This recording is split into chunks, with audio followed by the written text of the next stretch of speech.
Bem, pessoal, boa noite a todos, a todas. Estamos aí no dia, né, de ressaca de eleições, mas vamos aproveitar o momento e discutir, né, as questões do cadastro no Brasil.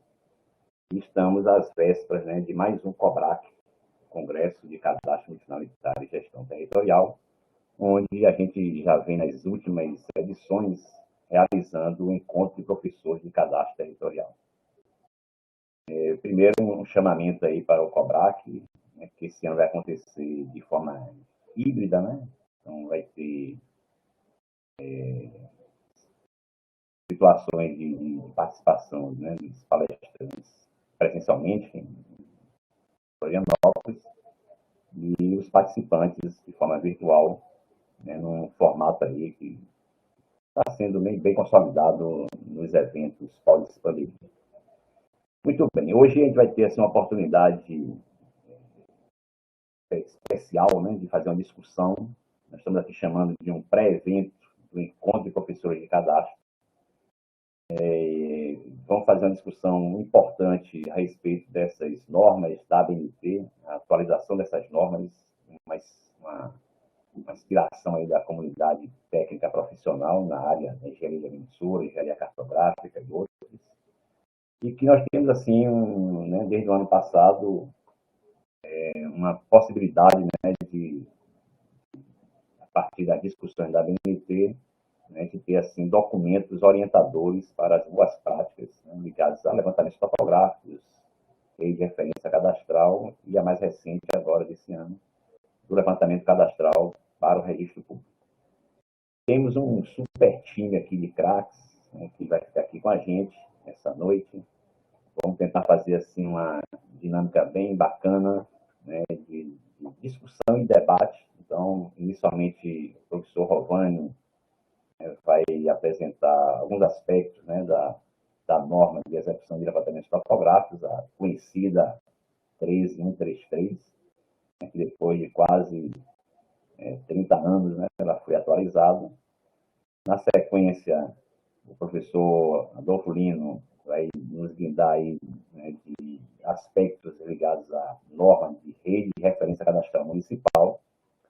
Né? E, por fim, o professor Flávio Boscato vai nos falar a respeito da novíssima norma de levantamento cadastral territorial para registros públicos. São normas importantes para a nova dinâmica, né, que a gente está, né, propondo aí para o cadastro territorial no Brasil, onde os atores, né, do nosso cadastro, né, pode ter nessas normas um importante documento, né, de orientação, né, e execução de boas práticas. Só para chamar a atenção, né, nós temos aí estamos à véspera, né, do COBRAC, na próxima semana, segunda, terça e quarta-feira da semana que vem. As inscrições, pessoal, até sexta-feira, se não me engano, até o dia 4, lá no site cobrac2022.ufsc.br, você tem todas as informações necessárias, né, para ter assim, mais um grande evento do Congresso Brasileiro de Cadastro. E, como já está se tornando, né, uma prática, né, uma tradição, estamos promovendo esse ano o terceiro encontro de professores de cadastro, também lá nas páginas do COBRAC, tem toda a programação, mas aqui já vou adiantando a vocês, né, que no dia 7 de novembro, nesse horário, né, sempre às 19 às 21 horas, vamos ter um debate sobre o protagonismo do cadastro na regularização fundiária. Vamos ter duas discussões sobre a REURB, professor Silvio Jacques, da Federal de Pernambuco, e uma discussão sobre a regularização fundiária em terras públicas federais. O José Dumont de Intra vai nos brindar também com uma discussão. Nesse debate, a professora Suzana, aqui da UFBA, vai moderar essa importante discussão, onde a gente quer trazer, né, o protagonismo do cadastro nos processos de regularização fundiária. E no dia 8, né, a gente vai ter uma discussão relacionada, né, aos recentes avanços do cadastro territorial brasileiro, onde vamos fazer também, né, uma síntese, né, das normas da ABNT, o professor Reis vai nos brindar com essa apresentação, mas também vamos trazer, né, os novos documentos que estão aí sendo trabalhados, as diretrizes para o cadastro territorialmente finalitário, a atualização, né, das diretrizes do antigo Ministério das Cidades, e um manifesto pelo cadastro territorial brasileiro que a gente está promovendo aí junto com o Instituto de Governança de Terras no Brasil. Então, era nesse sentido que eu queria, né, nessas palavras iniciais, agradecer a participação de todos, agradecer especificamente aí nossos palestrantes. A gente espera que vamos ter aí uma noite aí de boas discussões, bons debates, né, conhecer um pouco essa história, né, da construção aí dessas normas, né, que com certeza vai dar um novo horizonte aí para os nossos profissionais. Forte abraço e vamos na sequência com o professor Rovani. A ideia, pessoal, é a gente fazer, né, as apresentações sem interrupções e depois vamos ter aí um momento bom de debates entre os participantes. Valeu. Professor Rovani.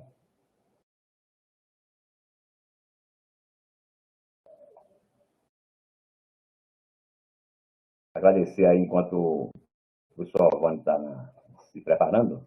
Olá, professor Rovani, um grande abraço. Boa noite, Arthur. Pessoal, observe que nós estamos com um time forte aí do Instituto Federal de Santa Catarina, né? É um pessoal que vem atuando aí forte, né, com relação às normas da BNT, participa, né, do Comitê de Topografia da BNT e tem tudo para falar para a gente e nos brindar aí com importantes discussões. Só dar uma boa noite ao pessoal do YouTube. Estou aqui nessa pegada aí de mídias, né? Então, o pessoal que está no YouTube aí, boa noite aí. Pode colocar as questões aí no chat, né, do YouTube, que a gente vai fazer aí no meio de campo aqui com a transmissão. Forte abraço aí a todos. Rovani, contigo, não? Valeu, obrigado, Arthur. Então, boa noite a todos. Eu gostaria de iniciar aí agradecendo toda a organização do COBRAC, especialmente em nome da Liane, que está aqui conosco, e do Everton. Também a organização do encontro dos professores de cadastro, né? Esse ano vamos fazer o 3º encontro, né? Agradecendo a organização aí, né? Os nomes, especialmente os nomes do Arthur e da Suzana, que estão sempre à frente, mobilizando o pessoal, isso eu acho muito importante. E nessa noite de hoje eu vou trazer aqui, de forma conjunta, mas nós vamos falar um pouquinho rapidamente do processo de normalização e da atualização da NBR 13113, que foi a primeira aí que puxou, né, a liberação das demais normas que aconteceram aí de 2021 para cá, né? Então, vamos falar um pouquinho sobre este processo de normalização. No Brasil, as normas técnicas possui aí a Associação Brasileira de Normas Técnicas, a ABNT, todos conhecem, todos já ouviram falar. Ela é o organismo que tem a legalidade para fazer a publicação de normas técnicas dentro do Brasil, né? E em conjunto com o Mercosul, com normas internacionais e tudo mais. Mas a ABNT é que concentra o pool de normas que são oficiais no Brasil. Para quem tiver interesse em participar, em colaborar na ABNT, né, é um trabalho que ele é voluntário. Então, no site da ABNT tem lá um link participar da elaboração. E lá você vê toda a sequência de o que você precisa fazer para poder participar e auxiliar aí na elaboração dessas normas técnicas. A lógica, o fluxo, né, começa lá por uma determinada demanda. Então, qualquer cidadão pode entrar lá no site da ABNT e lançar uma determinada demanda que vai cair lá no Programa de Nacionalização Setorial, que vai distribuir para os diversos comitês, que depois a gente vai ver como é que isso se organiza. Então, dentro do comitê, decide-se a prioridade de qual norma está necessitando uma atualização, e aí, então, ele inicia a elaboração do projeto de norma. Então, aqui fica em reuniões. Hoje, elas estão acontecendo de forma online após a pandemia. Antigamente era somente presencial, isso ajudou bastante para a gente ter colaborações mais contínuas e reuniões mais frequentes. E concluindo o projeto da norma, vai então para a consulta nacional. Na consulta nacional, fica um determinado tempo de dias, onde a população, a sociedade pode contribuir, e aí volta para a comissão para fazer a análise do resultado. Estando ok, ela vira uma norma. Não estando ok, ela então é publicada como norma, né? Não estando ok, volta para a elaboração do projeto de norma para fazer as adequações conforme a sugestão vinda da sociedade.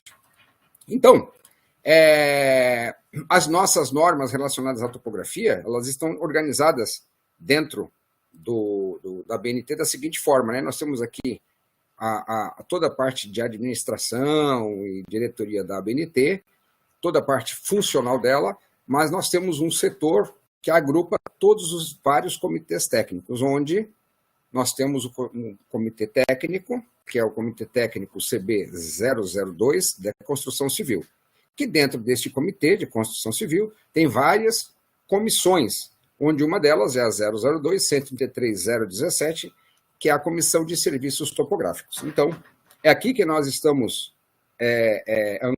ancorados para fazer os estudos e escrever os projetos de normas relacionados à topografia. Tudo relacionado à topografia, geodésia, tudo que está relacionado a levantamentos está dentro desta comissão.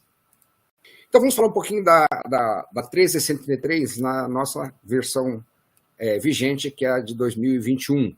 Né? Essa lógica, para a gente entender essa lógica, em 2021, então, ela foi publicada após longo tempo aí de debate, bastante discussão e evolução desta norma, e ela é tratada como sendo uma norma bem genérica. Né? Ela mudou um pouco do papel dela em relação à primeira edição, que era de 1994.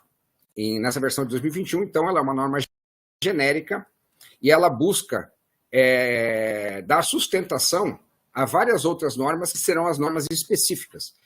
A demanda de nós termos essa norma genérica é em virtude, né, da aplicação da topografia. Né? Nós temos um leque gigantesco de aplicações de topografia com uma infinidade de necessidades, finalidades, aplicações, precisões, metodologias de levantamento. Então, se fôssemos pensar em concentrar isso numa única norma, ela ficaria monstruosa, gigantesca, e demoraria demais para ser publicada e disponível à sociedade. Né? Até quando ela tivesse pronta, já teria que sofrer uma nova revisão, né? Nunca estaria contento e sempre estaríamos falho em algum determinado segmento. Então, a partir da 13133 de 2021, foram pensadas novas normas, né? Desde a revisão da 14166, que trata da referência cadastral municipal, rede de referência cadastral municipal, que a sua primeira edição foi em 98, a versão de 2022 já está plenamente compatível com essa lógica da 13133. Então, a 14166, ela define as precisões, ela define como deve ser o procedimento para implantar uma rede de referência, atualização, e depois, no próximo assunto, aí, o professor Lino vai nos abrilhantar aí com essas características.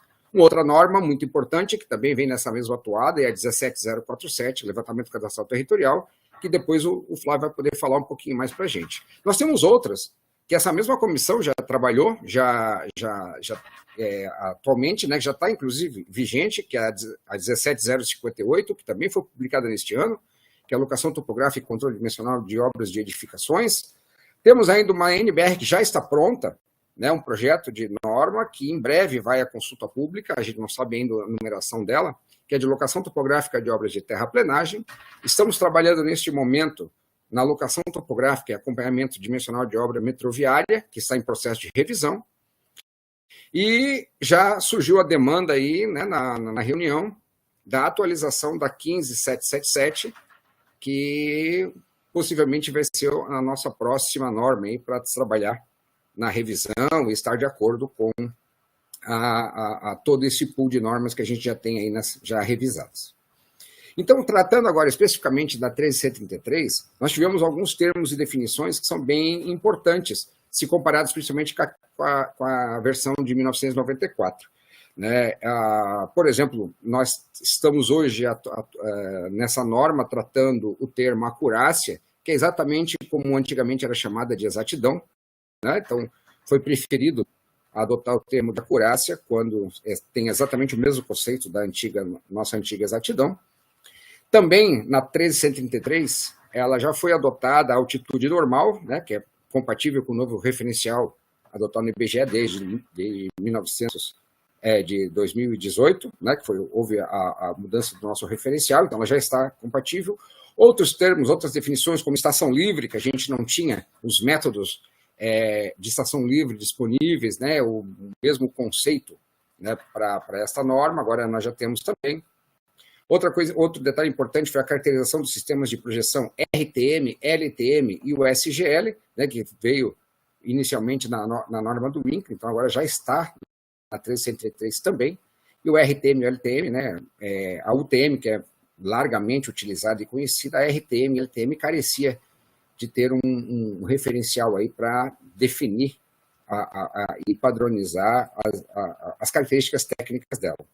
Mas eu diria que um dos detalhes mais importantes, aí, dos termos e definições mais importantes, foi do levantamento cadastral territorial, que trouxe para nós, dentro da esfera de levantamentos topográficos, a caracterização do que é um levantamento cadastral, mudando completamente o foco do antigo levantamento topográfico cadastral, que era referido a levantamento de detalhes, né? Hoje, o levantamento cadastral territorial ele é voltado exclusivamente para o levantamento de parcelas e imóveis. Então, esse é um conceito já bem compatível com o mundo do cadastro internacional e que a norma antiga versão, a de 94, trazia conflito conceitual aí a respeito do cadastro.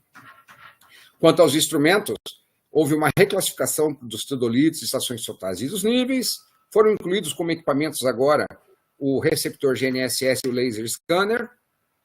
As fases para a execução do levantamento topográfico, agora nós temos apenas duas poligonais planimétricas, que é a poligonal principal e a poligonal secundária.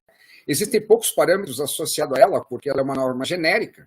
Então, agora, para cada nova norma que se faça necessário especificações dessa poligonal, vão fazer o detalhamento desde operacionais e exigências para cada finalidade, para cada norma específica. Então, essas normas elas têm bem poucos parâmetros, essas poligonais têm bem poucos parâmetros para a nossa norma geral, que é a 13133.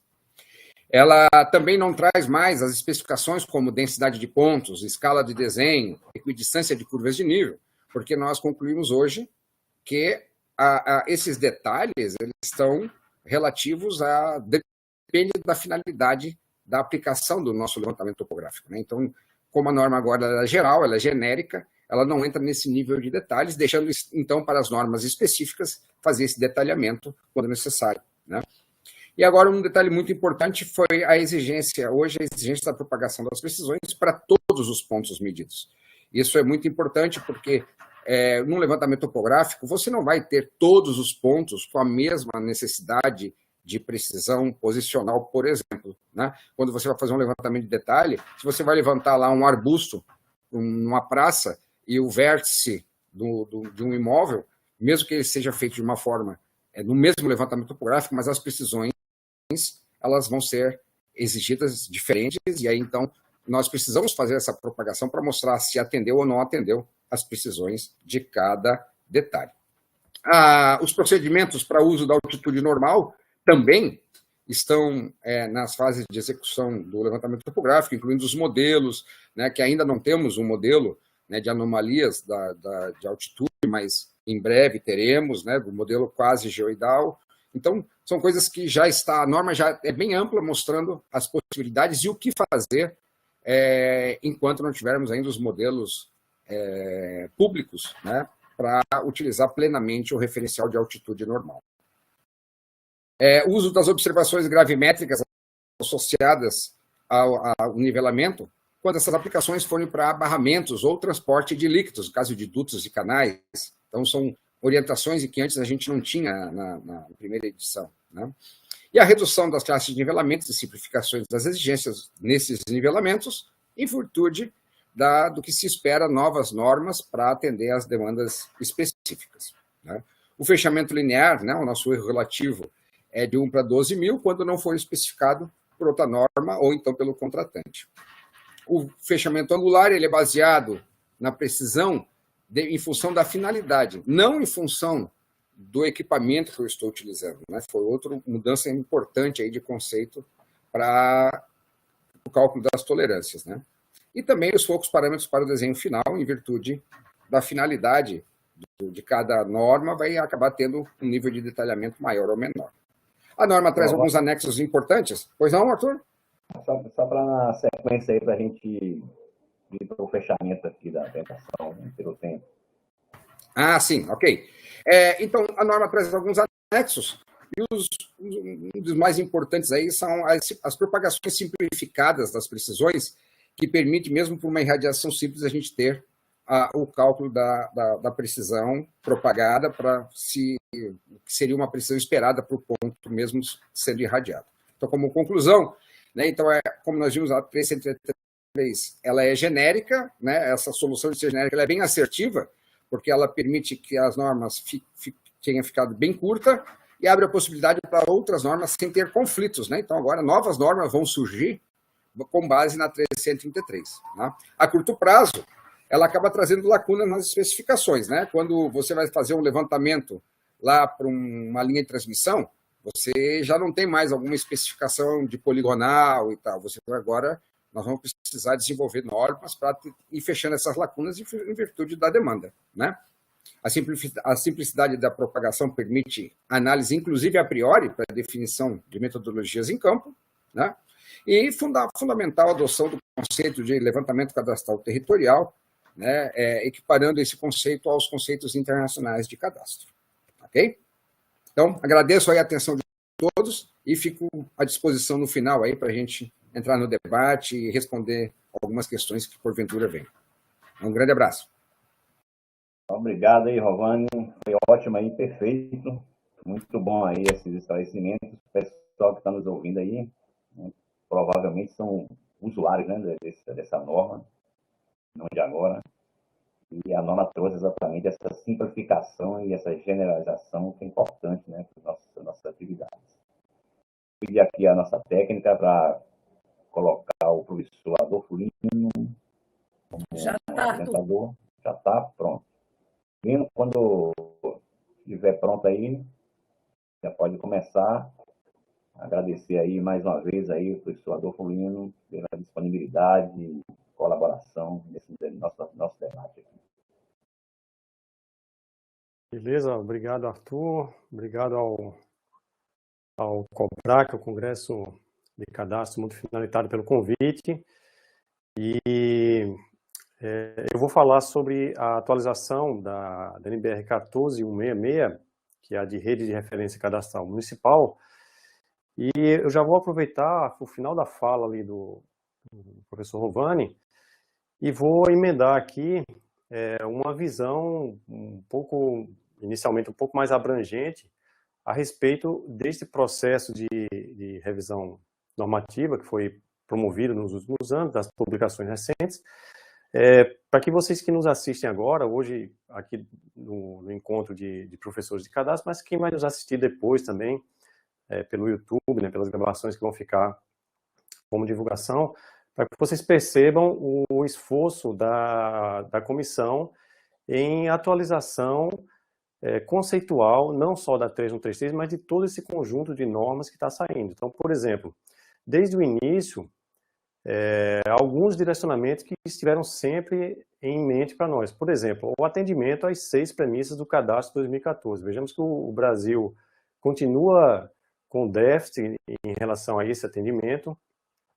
normativo, esse atendimento conceitual, melhor dizendo, sobre cadastro, mas nós pensamos em que medida essas atualizações normativas poderiam incorporar as premissas do cadastro 2014. Então, eu listei aqui 6 premissas e destaquei algumas delas que ficam mais evidentes, mas as outras também foram contempladas nas revisões normativas.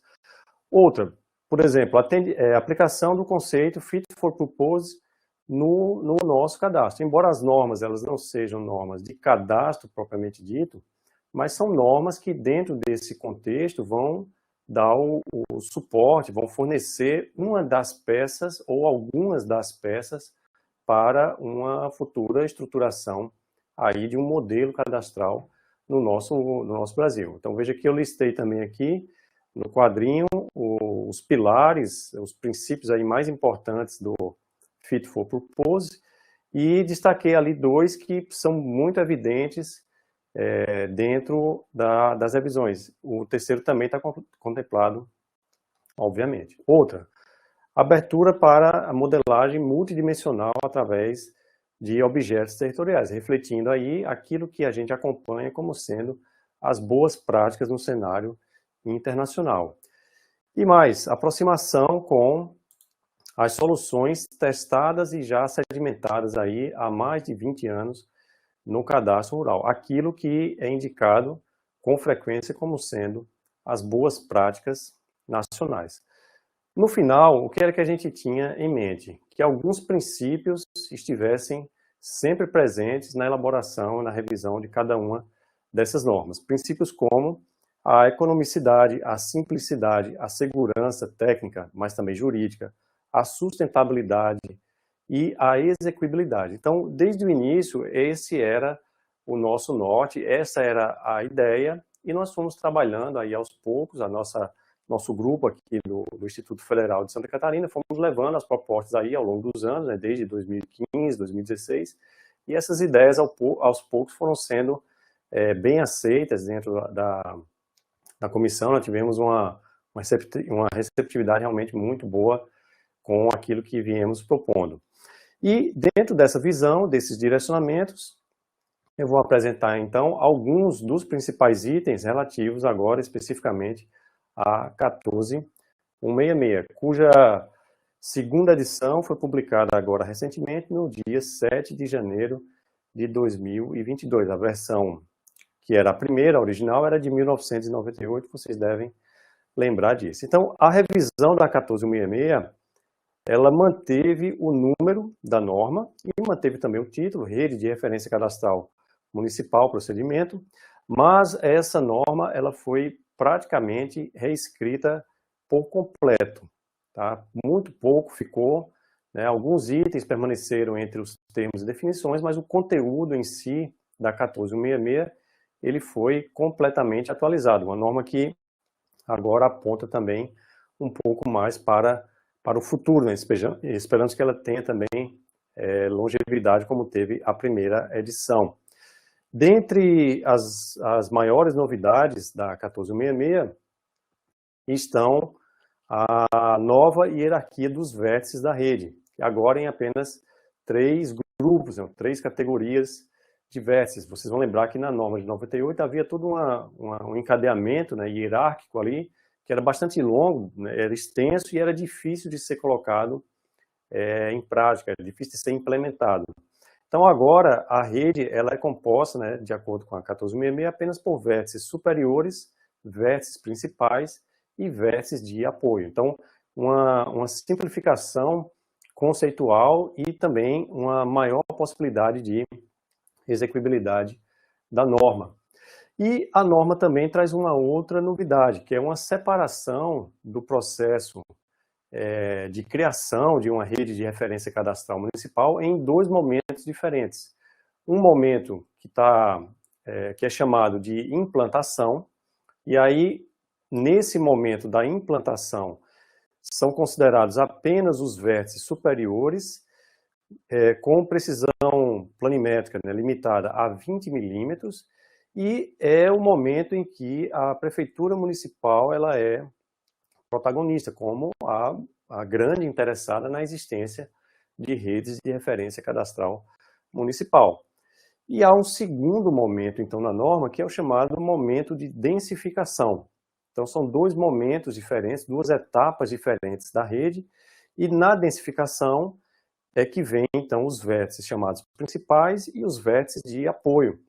E aí eles vão ficar limitados a uma outra faixa de precisão posicional planimétrica, que é de 50 milímetros. E nesse momento, então, a prefeitura continua sendo, como órgão gestor da rede, continua sendo protagonista, mas a ideia cadastral, por exemplo, dentro daqueles princípios que eu listei no slide anterior, ela abre a possibilidade para que outros atores, né, que outros parceiros venham a colaborar no processo de densificação da rede municipal. Então, eu coloquei essa imagem aqui de propósito, né, porque nós que lidamos aí nesse mundo da topografia, da geodésia, da cartografia, das redes, do cadastro, a gente tem esse bom costume, né, de por onde a gente anda, a gente vai identificando marcos nas calçadas. E esse está bem pertinho aqui da minha casa, estava caminhando um dia aqui e identifiquei que uma empresa implantou um marco para um levantamento específico. A ideia por trás da 1466, dessa separação de momentos aqui, é por que não aproveitar essa implantação como parte da densificação da rede de um município. Claro, a prefeitura tem que traçar os parâmetros, as regras para que isso possa ser absorvido na sua rede, vai ter que fazer alguma espécie de aceitação, de validação, vai ter que incentivar os profissionais ou as empresas a fazerem parte desse movimento também, de alguma forma, né? Vai ter que ter alguma contrapartida da administração municipal, mas por que não aproveitar isto como parte de uma rede cadastral municipal? Na medida que um profissional ou empresa densifica a rede, ele beneficia outros profissionais ou outras empresas que também vão densificar e que também vão auxiliar o próprio ator aqui, o próprio parceiro da administração municipal. Então, essa ideia é uma ideia que nós levamos à comissão, discutimos, levou um tempo discutindo, mas é parte desses princípios, ou dessa filosofia de cadastro que nós vimos trabalhando nos últimos anos. E cada uma dessas etapas, da implantação ou da densificação, elas têm parâmetros próprios que estão listados na 1466, para a materialização, as formas admitidas, para a densidade desses vértices, para os métodos, o planejamento, o ajustamento e para o controle de qualidade de cada etapa. E dentro dessa ideia da hierarquia dos vértices, vejam que essa figura, esse diagrama, ele tenta traduzir aquilo que a norma trouxe como filosofia. Os círculos azuis são os vértices superiores, os verdes são os vértices principais e os vermelhos são os vértices de apoio. Então, inicialmente, a rede tem que ser apoiada diretamente no sistema geodésico brasileiro, que são os triângulos na cor preta aqui. Então, veja que os vértices superiores, eles só podem ser apoiados diretamente no SGB. Então, a origem da rede, a ideia de que a implantação começa pelos vértices superiores, é para que a estrutura principal da rede esteja apoiada única e diretamente no sistema geodésico brasileiro. A partir daí, os vértices implantados vão dando origem a novos vértices que vão sendo sequencialmente ou progressivamente implantados no município. Não necessariamente todos no mesmo momento, no mesmo instante. Em relação aos vértices superiores, até há alguma exigência de que isso seja feito numa campanha planejada de forma conjunta, mas depois disso a densificação ela vai ocorrendo naturalmente. Então veja que os vértices principais partem do superior, mas ele também se apoia lá no SGB. Como ele partiu do superior, ele agora é indicado como principal. E os de apoio partem dos vértices principais, mas também podem partir dos superiores e dos próprios vértices de apoio. Então, a categorização, a hierarquia, ela acaba no vértice de apoio, porque na medida que um vértice de apoio der origem a um outro vértice, esse novo também passa a ser de apoio. Cada novo vértice deve ser determinado em relação a ao menos 2 vértices pré-existentes, pode ser mais do que isso, mas tem que ser pelo menos 2, e preferencialmente deve-se utilizar na etapa de densificação os vértices mais próximos, favorecendo aí o princípio da vizinhança geodésica.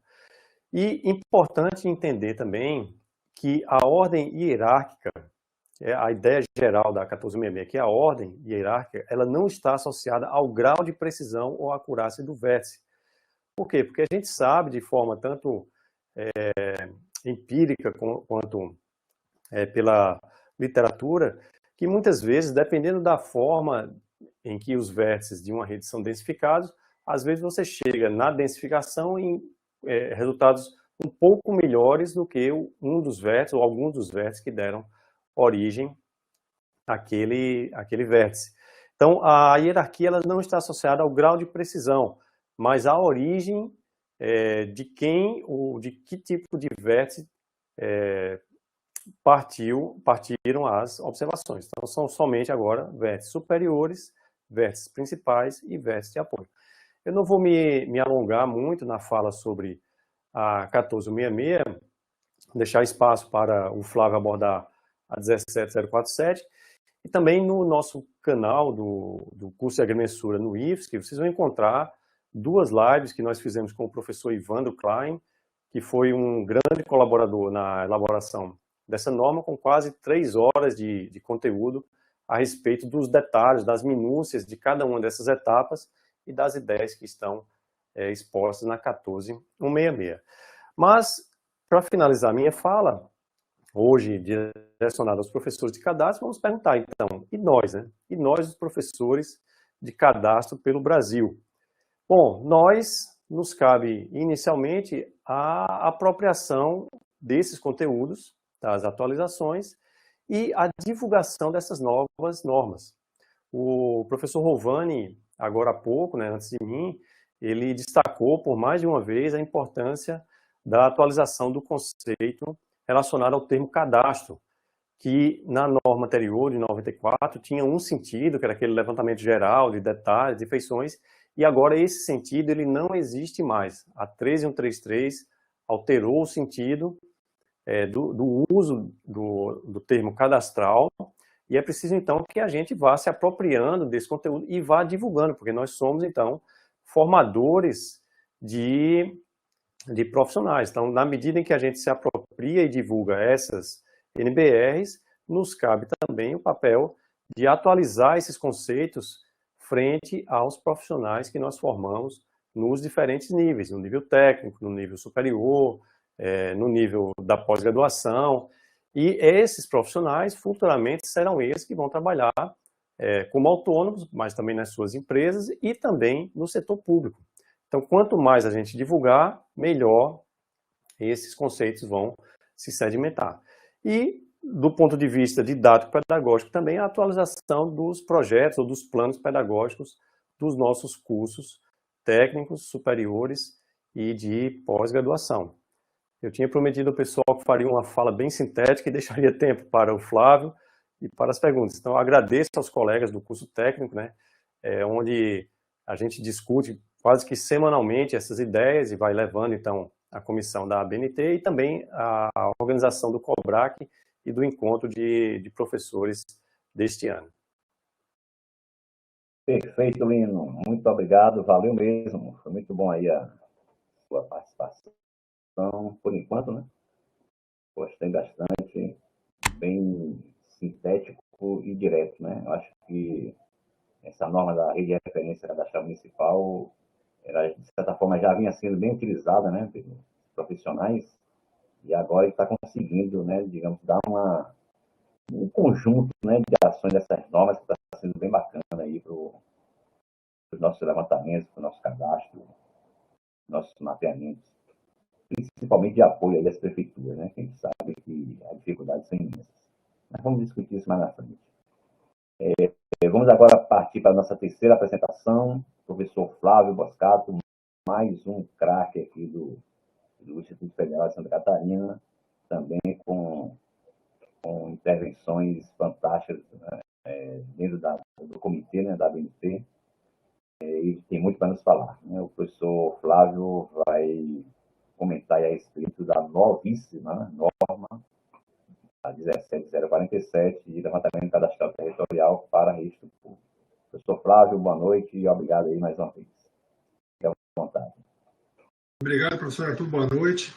Muito obrigado pelo convite, estar aí com vocês essa noite. Poder apresentar, então, a nossa queridíssima norma, novíssima, recente, né? Uma grande batalha, um grande trabalho de estruturação dessa norma, 17047, que traz no seu título justamente aquilo que o professor Rogani colocou, o conceito de levantamento cadastral territorial para o registro público. Né? Então vamos passar, essa norma a gente vai passar detalhado, vou dar uma pincelada em todos os capítulos dela, para que a gente possa ter uma visão bem geral, mas com um pouco de detalhes também. Tá? Essa norma, ela cancelou uma outra norma, a 14652. A 14652 era a segunda parte de uma coleção de 3 normas que tinha como título até inclusive o as-built. A gente achava até que essa norma estava um pouco deslocada ali, e o título dela era só sobre retificação das matrículas, aí no meio vinha outros conteúdos. Então ela mudou de título, e ela mudou bastante, ela foi feita do zero, então ela acabou cancelando a 14645. E no escopo da norma, ele coloca que a norma se aplica ao uso capião, à retificação de matrículas, unificação de matrículas e o parcelamento do solo, no caso de loteamentos e desmembramentos. Apesar de que essa norma ela é possível de ser aplicada a qualquer processo, a qualquer levantamento destinado à regularização imobiliária, à regularização das matrículas, em qualquer situação ela pode ser aplicada e ela atenderá às exigências para qualquer outro processo. Mas ficou um recorte desses 4 processos, justamente porque teve as questões do REURB, e estava muito complexo adequar num documento só algumas exigências do próprio REURB, e particularidades também em questão de memoriais, em questão de levantamentos, enfim. Então ficou mais fácil a gente ter, depois talvez num segundo momento, uma norma mais específica para a questão do REURB. Então ela traz no capítulo 2 como referência normativa justamente as 2 normas que foram faladas agora, a 13133 e a 14166.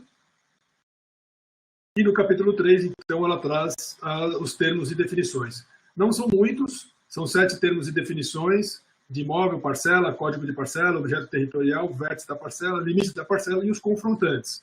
Então, ela traz esses termos e definições bem alinhadas ao cadastro territorial.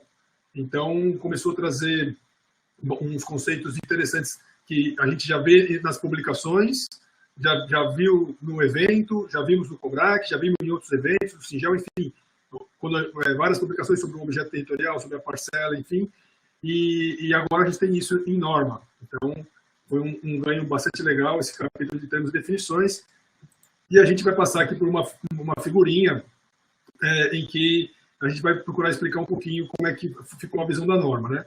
A norma, ela também apresenta a questão, ela traz o conceito de imóvel, né, que ela coloca que o imóvel é o solo e tudo aquilo que se incorporar artificialmente ou naturalmente. Conceito já consagrado, sobretudo na parte jurídica, então não houve nenhuma modificação nesse entendimento. E depois, então, a gente tem alguns conceitos importantes. Né? O principal, né, que vamos dizer assim, o vértice da parcela, que é aquele ponto do limite da parcela ou do imóvel, que vai ser, então, dar origem a outros conceitos, que é o próprio conceito do limite. O que é o limite? O limite são as linhas que vão ligar todos os vértices, formando uma área. E essa área, então, é a parcela. A gente pode até dizer que a parcela ela se refere ao solo desse conceito de imóvel. Então, quando a gente lê o conceito de imóvel, solo e tudo aquilo que se incorporar, a parcela se refere a esse solo. Tá? A parcela ela é vista pela norma também como 2D, inclusive traz ali as precisões planimétricas para essas parcelas, para esse solo, que é o que a gente sabe da estruturação mundo afora do cadastro, né, onde a gente tem uma base cadastral parcelar em 2D e depois as camadas que vão se sobrepor a ela com as multifinalidades em NDs, né? O que a gente precisa de sobreposição de camadas nos temáticos, a gente vai trabalhar com quantas dimensões forem necessárias. Então, a parcela é esse limite fechado, né? E se assemelha um pouco aos conceitos da portaria 511, na questão de ter uma unidade jurídica. E aí, para nós, com a experiência que o INCRA está trazendo e com a nossa realidade brasileira, a gente entende que a parcela ela é muito mais fácil de ser gerida na questão da matrícula do imóvel, ou então até daquela posse, daquele documento de posse, do que a gente viu lá naquele manual publicado posteriormente à norma, que vinha elucidar, e a gente tinha um exemplo de parcela com várias questões ali de uma servidão de passagem, e depois tinha um usufruto, aí tinha uma rodovia que cortava no meio, né? Então, seria muito difícil dentro de uma matrícula a gente fazer gestão de subparcelas, enfim. Então, foi depois dessa grande colaboração que a portaria 511 trouxe, de 2009, a gente conseguiu amadurecer muitas ideias, coisas que a gente não pensava, e isso foi evoluindo. Sobretudo os objetos territoriais. Então, aqui na figurinha a gente colocou uma linha azul representando um rio, a linha verde seria o afastamento de área de preservação permanente, e aí gera, nessa parcela, uma sobreposição de um objeto territorial legal, ou seja, um objeto territorial que se sobrepõe por uma legislação ambiental aqui no caso. Temos também os objetos territoriais físicos, que no caso aqui, simbolizando esse polígono de cor cinza, uma construção, uma edificação, pode ser uma casa, pode ser um prédio. Então, tudo que vai se sobrepor à parcela, ela vai ser um objeto territorial. E aí a gente pode trabalhar com quantas dimensões forem necessárias. Então, a edificação, por exemplo, também é considerado um imóvel pelo conceito de imóvel, né? Porque o solo e tudo aquilo que se incorporar. A edificação, ela pode ser averbada na matrícula, ela também é um imóvel, se for um apartamento, também é um imóvel, vai ter sua matrícula individualizada, até mesmo, né, para cada proprietário de um apartamento, mas a base, a parcela base, aquela da matrícula que origina todas as incorporações, então é a nossa parcela que vai entrar no sistema cadastral como parcela, né? Então nós temos aqui também um código, a norma traz um conceito, né, do código da parcela, código único, inequívoco, né? E então ficou muito mais fácil da gente buscar uma estruturação depois sistemática do cadastro, levando em consideração que os objetos territoriais vão se sobrepor a essa parcela que vai ser feita, então, formada, né, pelo limite dela, ligando os vértices. Então, os vértices da parcela são os pontos primordiais para poder fechar essa área, fechar essas linhas, né? Tenho aqui os confrontantes. Então, de conceitos, os confrontantes são ou quando a gente muda de direção, a gente tem um alinhamento, né, um vértice quando muda de direção, ou a gente tem um vértice quando muda de confrontante. Aqui a gente tem uma linha reta, e eu tenho um vértice aqui, uma bolinha preta, separando a parcela A da parcela B. Então, vértices vão entrar em mudanças e confrontações. Linha reta, a cada mudança de confrontação entra um vértice ou mudança de direções. Então, aqui, toda essa lateral aqui é a parcela C, que é o confrontante de todos esses vértices, a rua aqui desses dois vértices, e a parcela A e B, mesmo seguindo uma linha reta, tem que ter um ponto onde vai se diferenciar essa divisa entre elas. Esse conceito já vem sendo trabalhado também na área rural. Então, essa figura é para ilustrar os conceitos que vêm no termos e definições da norma. O capítulo 4, então, chama uma análise de documentos em ordem de prioridade.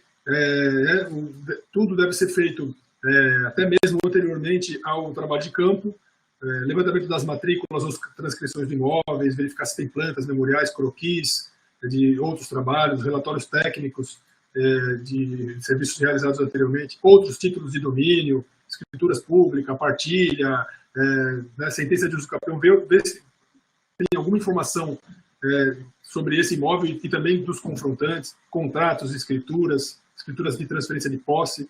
E aí vem, né, dados cadastrais das prefeituras. Às vezes a gente não tem nada disso, né? Não tem matrícula, não tem memorial, nunca foi feito o levantamento, não tem contrato, enfim. Aí nós vamos atrás de dados disponibilizados pelas prefeituras, fotografias aéreas, imagens de satélite, projetos de parcelamento de solo ou documentos. Então, quem está acostumado a trabalhar com essa parte de agrimensura, dessa parte legal, já está acostumado a buscar essa documentação.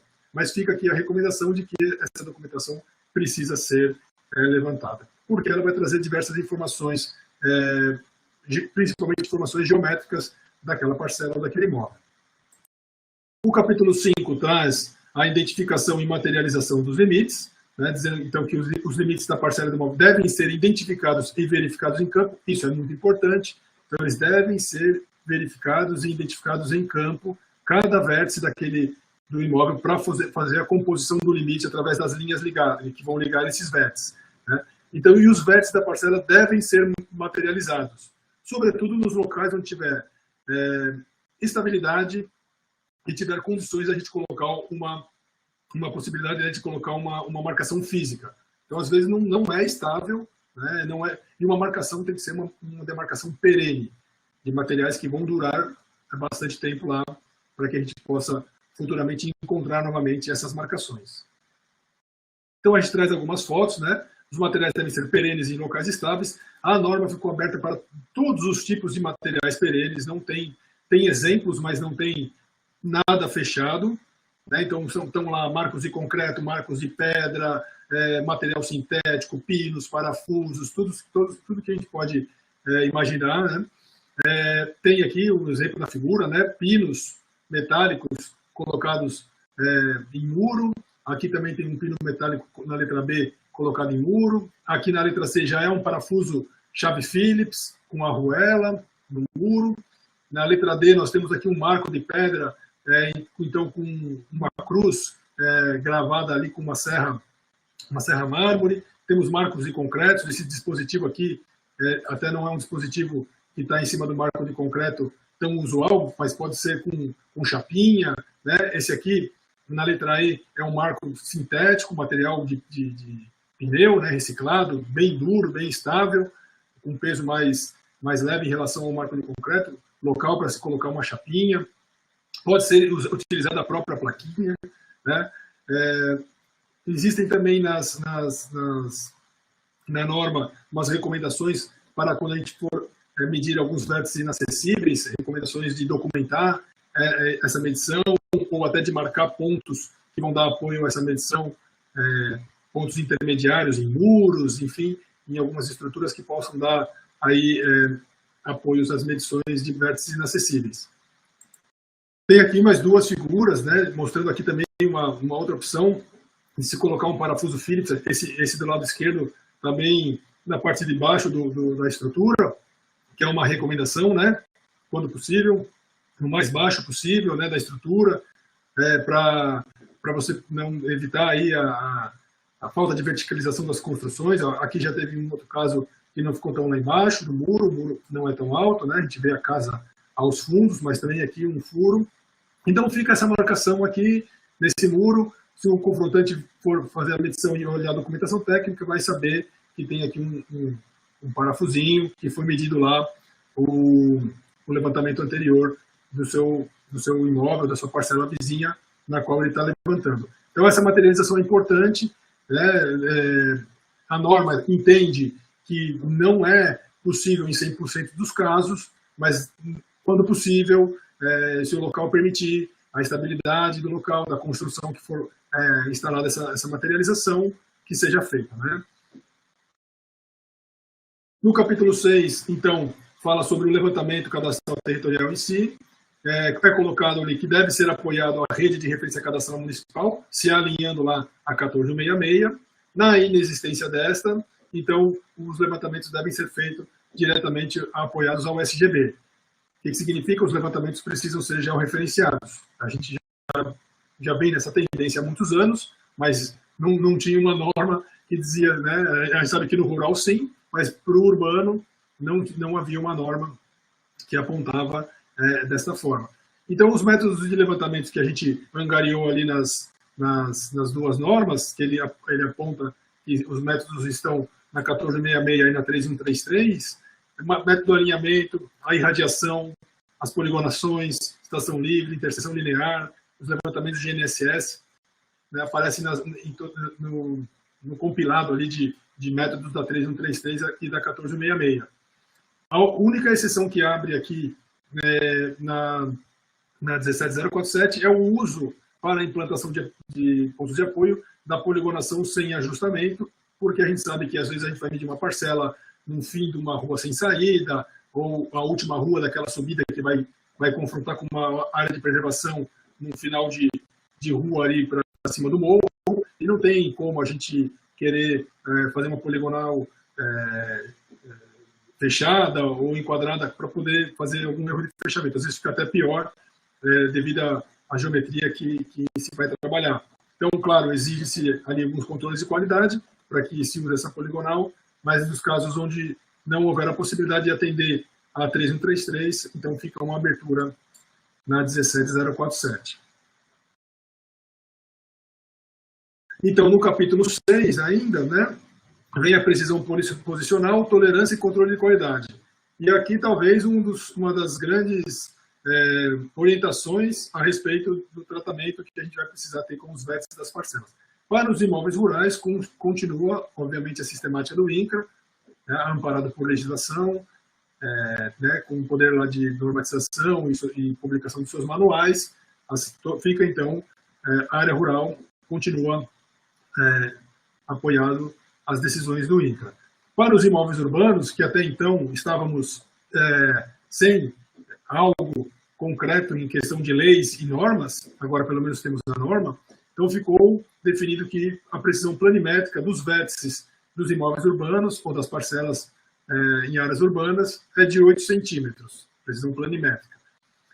A norma 17047 coloca que pode ser utilizada qualquer forma de propagação das precisões, não limita a nenhum tipo de método de cálculo, e ela até sugere observar a NBR 3133, que lá nos anexos da 3133 existe uma série de fórmulas de propagação da precisão de forma simplificada, inclusive com anexos de exercícios resolvidos, né, com dados numéricos resolvidos, para que a gente possa acompanhar o desenvolvimento das fórmulas.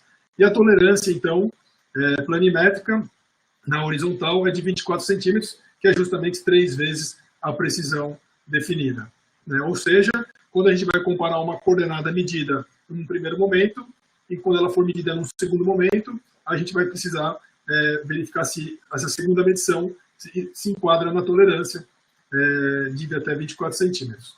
Então, precisão e tolerância bastante claros na norma, sem dúvidas, e aí a gente vai ver também a questão dos controles de qualidade que a norma aponta aqui para nós. Então, o controle de qualidade ele deve ser realizado durante o levantamento, durante a medição. Tá? Os comparativos entre um levantamento e um outro levantamento, ele acontece em momentos diferentes. Imagine um imóvel, uma parcela foi medida hoje, daqui a 5 anos a parcela vizinha, a parcela lindeira vai ser medida, então você vai fazer uma comparação de coordenadas naquele alinhamento ou naqueles alinhamentos que confrontam em comum. Isso vai acontecer ao longo do tempo, 5, 10, 15, 20 anos, né, quando for sob demandas, quando for necessário se trabalhar com aquela parcela. Mas existe um controle de qualidade que a norma coloca para ser realizado pelo profissional durante a sua própria medição, para que a medição dele, ao terminar, seja garantida de uma certa qualidade. Tá? Então tem o controle posicional, que a gente chama, e controle de qualidade posicional, que é coordenada versus coordenadas. O que acontece? Eu comparo uma coordenada medida no meu trabalho de campo com ela medida pela uma segunda vez, no mesmo trabalho de campo. Né? E a gente já vai ver as regras quais são. E o controle relativo, que é uma distância medida em campo versus a distância calculada por coordenadas também medida em campo. Tudo no mesmo trabalho. Né? Então a gente tem uma figura para ilustrar isso aqui para vocês. Então imaginemos aqui esse imóvel, ele tem 4 vértices, o M1, M2, M3 e M4. Tá? Então o que ele diz? Quais são as 4 regras que vêm no controle de qualidade? 3 delas servem para o controle de qualidade posicional, que é a gente medir um vértice, por exemplo, aqui, ó, o M4, de 2 estações diferentes. Então imagina que a gente está trabalhando com a estação total, a estação total esteve no M1, agora ela está no M2, e quando ela esteve no M1, ela mediu o M4, e quando ela foi para o M2, ela também mediu o M4. esse vértice vai estar materializado, eu vou ter certeza que o meu prisma ou o meu alvo vai ser exatamente o mesmo lugar, e eu vou comparar a coordenada do M4 medida a primeira vez com a segunda vez para ver se encaixa bem na tolerância. Tá? Existe a possibilidade da gente medir duas sessões de rastreio, por exemplo, imagine o M2, se eu só conseguir medir ele aqui com GNSS, né, simbolizado por essa figurinha aqui com bastão do GNSS, imagine que eu medi o M2, se eu quisesse remedir o M2 com GNSS, eu teria que ter um intervalo de 4 horas entre uma sessão e outra de rastreio. Tá? Ou por métodos distintos, que é o caso do M3. Imagine aqui da estação E1, eu irradiei o ponto M3, tem uma coordenada, e depois eu instalo o meu GNSS nesse ponto e tem uma outra coordenada. E aí eu vou comparar essas duas coordenadas. Então, essas medições de pontos de estação diferente, ou utilizando GNSS com sessões de rastreios diferentes, ou dois métodos distintos, são métodos que vão fazer com que eu compare coordenada por coordenada. E o controle linear é o controle relativo, que vai ser o seguinte, né? A gente vai pegar a coordenada do M1 com a coordenada do M2, vou fazer o cálculo da distância entre as coordenadas, vou dar um exemplo aqui de 25,08, e depois eu vou medir essa distância, ou com a própria estação total de fora, usando programas internos lá das distâncias entre pontos, por exemplo, né? E vou obter aqui 25,06. Então eu tenho 2 centímetros de diferença aqui entre essas medidas lineares, e eu vou verificar se essa medida vai atender a tolerância. Esse controle de qualidade que a gente chama de relativo, ele não controla posicionalmente cada vértice, né? A gente vai pegar um alinhamento para ter uma noção se a coisa está indo bem, porque às vezes a gente tem dificuldade em campo de fazer medições redundantes de vértices. E aí esse controle de qualidade, precisa ser aplicado uma fórmula e ele é proporcional à distância. Quer dizer, quanto maior a distância, maior fica a folga na tolerância, sendo que o valor máximo é de 24 centímetros. Então, para 25 mais a gente tem que jogar na fórmula que a norma vai aplicar, que é 0,006 vezes a raiz da distância, e aí eu vou saber a diferença que é aceitável entre, quando eu subtraio um valor do outro, eu tenho uma diferença entre eles, e essa diferença entre essa subtração precisa ser menor do que o valor calculado pela fórmula da norma. Tá? Então fica essa orientação do controle de qualidade bastante interessante, simples e direta, né? pela 17047.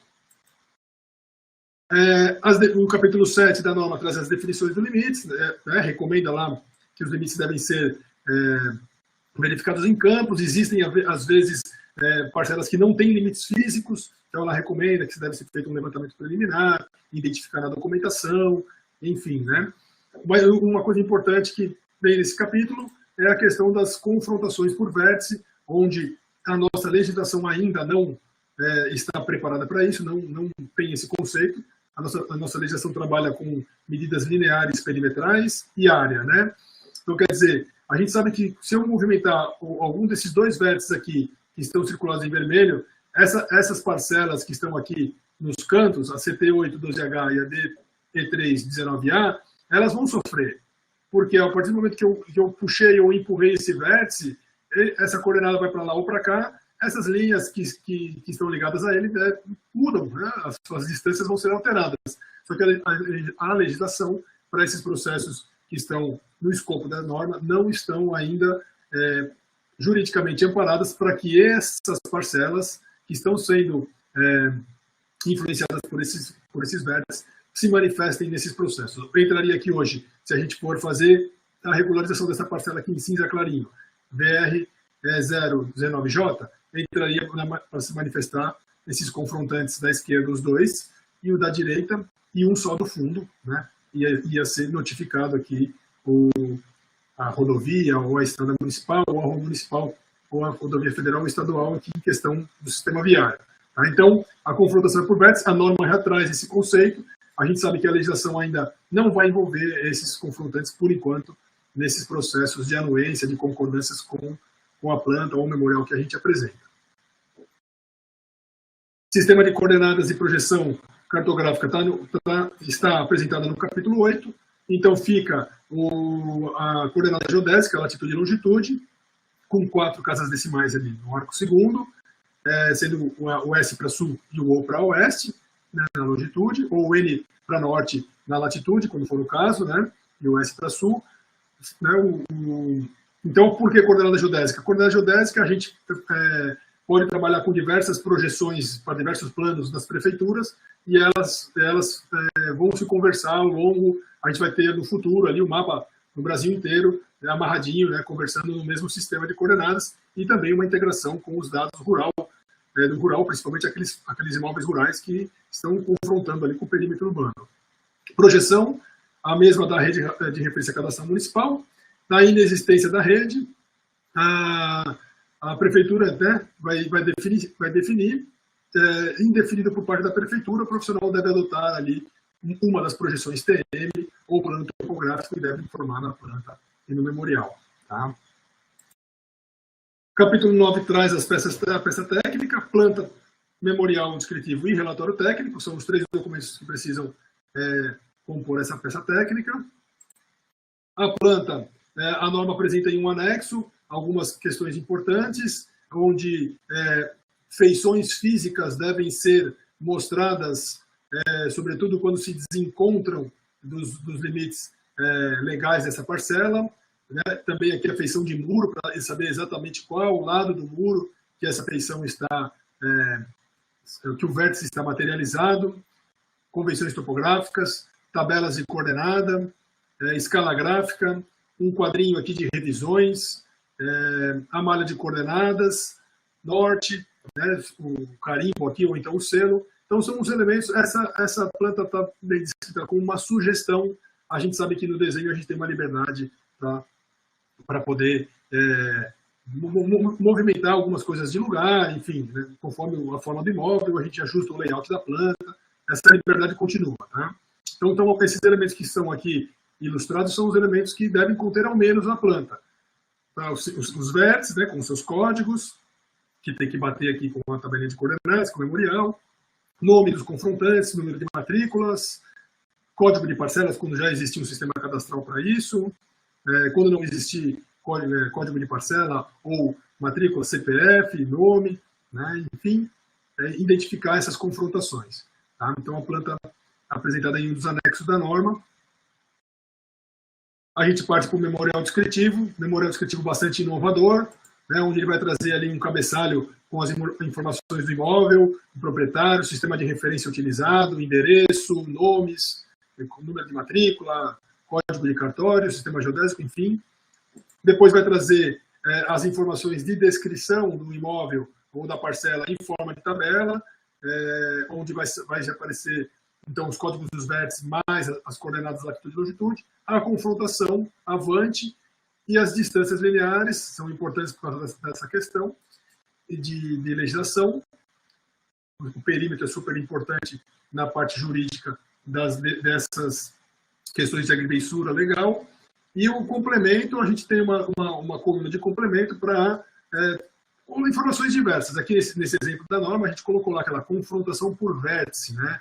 Tinha um dos confrontantes ali por vértice, né, naquela planta anterior aqui, né, onde a gente tinha um dos confrontantes que era por vértice, e esse vértice aqui ele vai estar na outra parcela lateral aqui. Então, a gente tem uma confrontação por vértice, veio no complemento. Tá? Um pequeno croquis, onde vai localizar o imóvel de forma bem genérica em relação às vias, uma esquina mais próxima, enfim, ou algum objeto ali, uma feição, sobretudo de sistema viário, um troncamento, uma rótula, enfim, que possa localizar a forma do imóvel com esse sistema viário. Não precisa no croquis medidas, está numa escala, é bem ilustrativo mesmo. É um croquis figura para quê?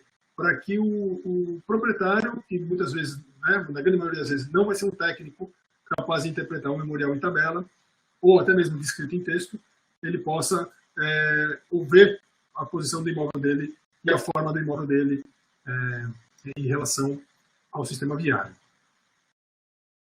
Bom, concluindo aqui, então, a norma NBR 17047 teve avanços normativos e conceituais significativos, uma inovação muito grande na parte normativa.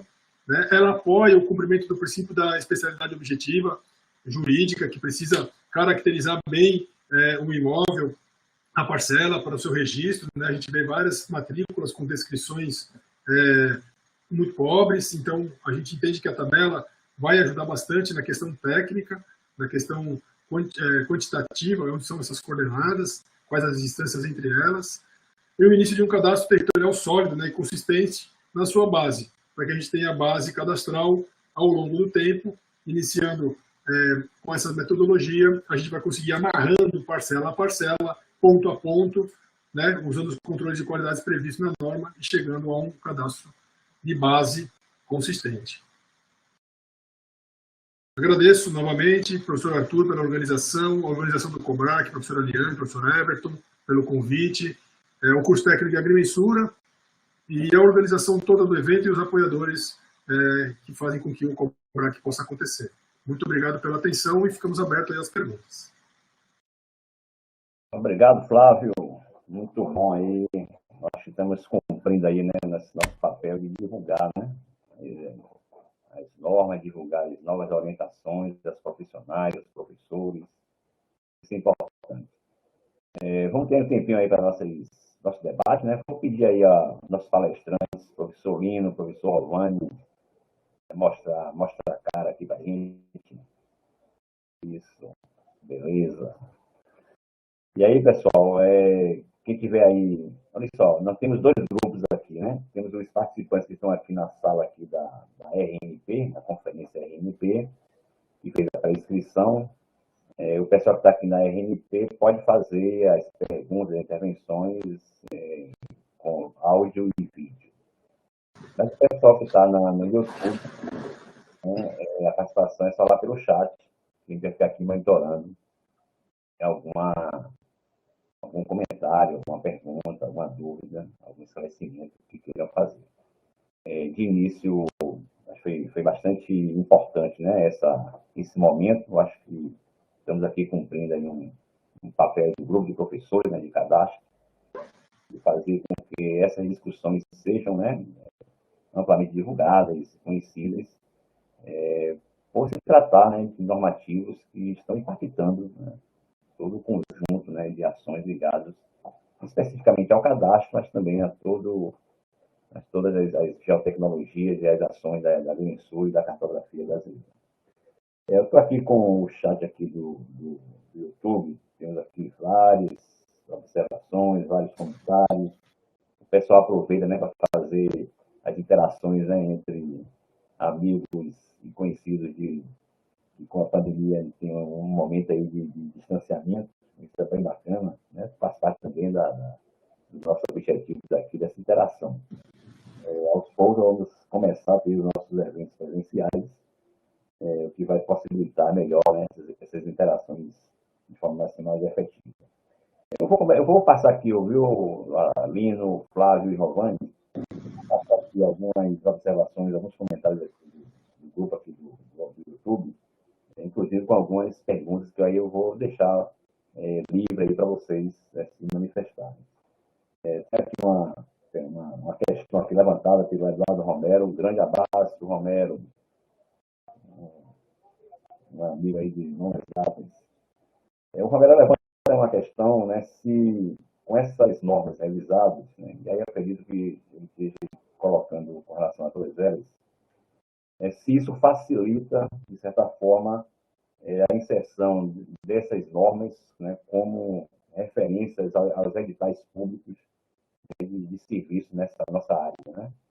O que é que vocês têm a nos dizer a respeito, né? Se isso, de certa forma, vem favorecer, né, que essas normas sejam mais e mais aplicadas, né, como referência na prestação de serviço. É um ponto importante, né, como colocar, né, as normas no dia a dia, né, dos serviços, dos editais, né, que acontecem, né, no nosso país. Não sei se alguém queria fazer algum comentário a respeito. Posso começar, Arthur? Perfeito, Rob. Fique à vontade. Então, Romero, obrigado pela pergunta e essa observação, ela é bem pertinente, porque as normas, elas trazem bastante facilidade ao administrador público ao elaborar um edital de contratação de serviços, né? Possa citar lá a norma tal, né, o item tal, como nós tínhamos antigamente na 333, nós tínhamos vários tipos de poligonais, né? Então, ficaria mais prático, como estava a norma antes, de você selecionar lá, eu vou pegar lá a poligonal 2PRC, lá, que tinha antigamente, né? Então, lá já tinha um pool de exigências que o profissional, ao executar, ele teria que seguir aquela aquela finalidade. Só que, quando vamos falar do município, né? Uma prefeitura monta um edital e vai contratar algum tipo de serviço, ela pode ser para várias finalidades, pode ser para o cadastro, pode ser para uma obra de pavimentação, pode ser para um levantamento, para um projeto de esgoto, pode ser para um projeto de drenagem, para resolver problemas de drenagem que tenha no município. Então, você tem várias finalidades. E a norma anterior, na primeira edição, ela tinha mais parâmetros para você, por um lado, facilitar no momento de escrever um edital, mas, por outro lado, a própria poligonal prevista lá, ela era muito genérica. Ela era uma poligonal para que finalidade? Chegava lá, tinha densidade de pontos por hectare. Tá, mas atende para aquele município aquela densidade de pontos? Não ficaria muito mais...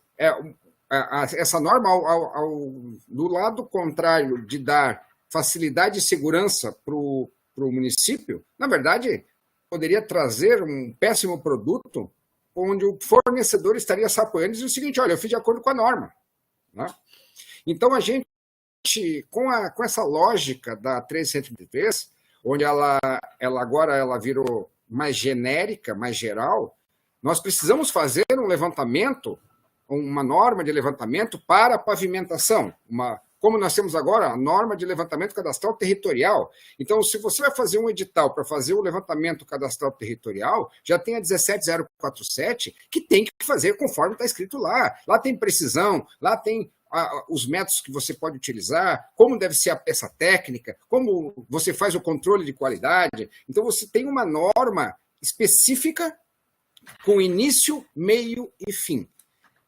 Se for para um levantamento de pavimentação urbana, nós não temos ainda hoje uma norma técnica para atender essa demanda, mas precisamos fazer essa norma técnica. Se existe essa demanda no mercado, vamos produzir uma norma técnica para que oriente os profissionais e defina o padrão mínimo para se fazer um levantamento topográfico para pavimentação, se for outro para drenagem, outro para projeto de esgoto, e assim por diante.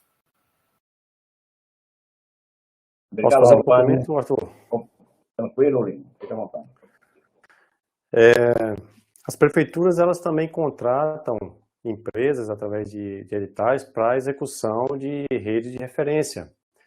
Mas a pergunta do colega já dá a dimensão do que era a dificuldade de que a norma fosse colocada em prática, a 14166.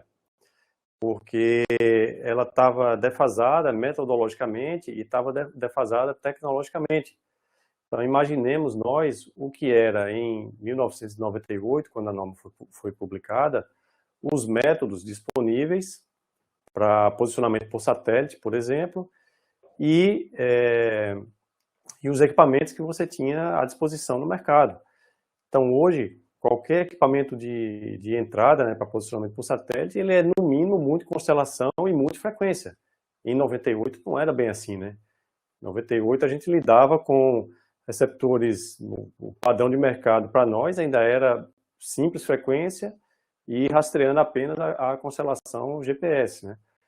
Então, a indústria caminhou no sentido, né, da evolução tecnológica, na miniaturização dos equipamentos, então a gente tem maior facilidade hoje de aquisição de equipamento, mas também os métodos, eles evoluíram bastante. Então, a norma, Romero, ela vem para atender a isso também, falando da 14166, né?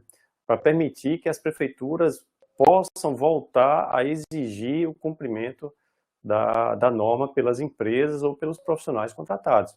E aí, juntando com a resposta ali do Rovani, uma prefeitura, por exemplo, ela pode estar interessada especificamente num projeto de pavimentação, num projeto de drenagem, de abastecimento, né, numa determinada comunidade, num bairro, numa área da cidade. Mas, junto com isso, ela pode exigir que na contratação a sua rede seja densificada, a sua rede de referência seja densificada. Com que parâmetros? Os parâmetros que estão na 14166. Então, é uma norma, como a gente indicava lá no início, para a qual nós tivemos várias preocupações, mas que no final ela fosse uma norma possível de ser executada. E tem mais, tem um pequeno, não tão pequeno detalhe assim, né? Porque em todas as nossas discussões, desde o início, havia o raciocínio de que a norma fosse possível de ser executada para numa pequena cidade, com poucos recursos, mas também numa grande cidade, num grande município. Então, ela não é feita para esse ou para aquele perfil de município. Ela é uma norma, a 14166, uma norma de redes geral, que deve ser possível de ser executada por qualquer município no Brasil. Obrigado, Lino. Muito bom aí. Deixa eu aproveitar. A gente tem aqui várias outras perguntas para não...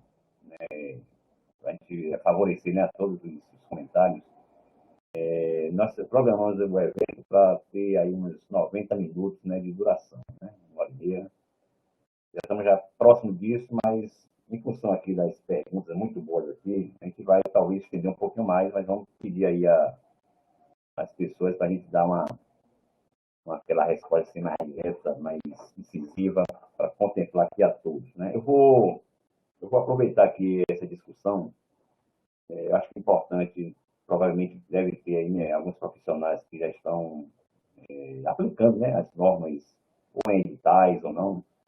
Aí eu vou pedir aqui para os nossos palestrantes, com relação às normas antigas, né, a 3133 e a 1466, elas já foram canceladas ou ainda estão em aplicação, principalmente naqueles projetos que já foram iniciados, né, com essas normativas em vigência, né? Como é que está esse processo de transição entre a norma nova e a antiga? Pode esclarecer isso aí? Interessante. Bom, deixa eu fazer um comentário.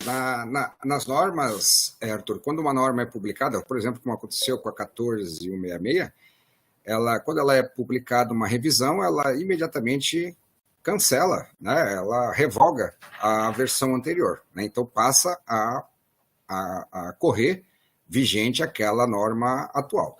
Logicamente, agora, nesses períodos de transição, vai exigir um pouco de jogo de cintura, né, e bom senso entre as partes, né? Vamos imaginar assim, um contrato municipal, onde uma prefeitura fez um contrato com uma empresa, e esse contrato rezava lá que tinha que fazer conforme a 133/94, e no meio do caminho mudou a regra, né, ele tem que entregar conforme a versão de 94, né, que de fato foi o que foi proposto, foi exigido, né? E lógico, havendo um acordo com o município, se isso não onerar, se for possível, né, e fazer já essa atualização, né, logicamente que deve ser. Mas veja que muitas coisas isso já ocorria naturalmente, né?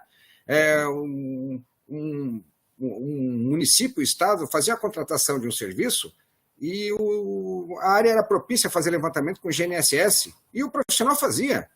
E está perfeito, ótimo, excelente qualidade. Sim, mas isso não estava previsto na 303 de 94. Sim, mas você estava fazendo pior ou melhor, né? Então, lembrando sempre que as normas devem definir os parâmetros mínimos, requisitos mínimos. Então, se a empresa, o profissional vai utilizar uma metodologia que vai trazer mais benefício para o produto, né, isso é totalmente diferente. Mas não tem previsto, Arthur, um período de transição, assim, foi uma norma agora entrou em vigência, então ela vai ser, passar a ter vigência a partir de 90 dias, 180 dias, né? Não, inicialmente entra imediatamente em vigência e se adapta, nesses casos aí, tem que estudar caso a caso, né? Perfeito. Obrigado, Rovani. Acho que está bem esclarecido aí. Acho que é mais para o sentido, né, do pessoal que está nos assistindo ficar ciente, né, desses momentos de transição. Professor, posso só um complemento? Na 17047, ficou um período de transição de até 6 meses, ou seja, de julho até dezembro, de junho até dezembro. Então, quer dizer, contando com o que o professor Fulvani falou, projetos já iniciados ou até mesmo um período de flexibilidade, de adaptação. Mas, enfim, ela publicou, está valendo, né? A gente já pode chegar e fazer ela conforme está descrito ali no documento. Perfeito. Obrigado, Flávio. Perfeito. Bem, vou aqui seguir aqui vários comentários aqui. Tem aqui do nosso grande amigo aqui, o Marcos Azenac. Grande abraço, Azenac. Também é do Instituto Federal Santa Catarina. O Azenac, ele levanta aqui uma bola, que é importante. Talvez aqui o Lino possa comentar a respeito. Que ele considera assim, importante explicar, né, e deixar assim, bem claro a questão da existência física da rede de referência cadastral municipal, né? Principalmente para, né, as novas tendências, né, que se coloca de que o INSS resolve tudo, não precisa mais de rede, né, não precisa mais do ponto de referência, né, na porta, né, dos nossos levantamentos. Então, o Razenac faz esse chamamento aqui, né, da necessidade de a gente explicar a importância, né, de ter uma rede física, né, nas proximidades do levantamento. Eu queria que o Lino, também o Zé Maio, o Flávio, o Rovani pudesse comentar a respeito. Perfeito, Arthur. Obrigado ao colega Marcos Razenac, sempre colaborando conosco, contribuindo aí nas discussões. É bem esse sentido que o professor Razenac coloca, Arthur.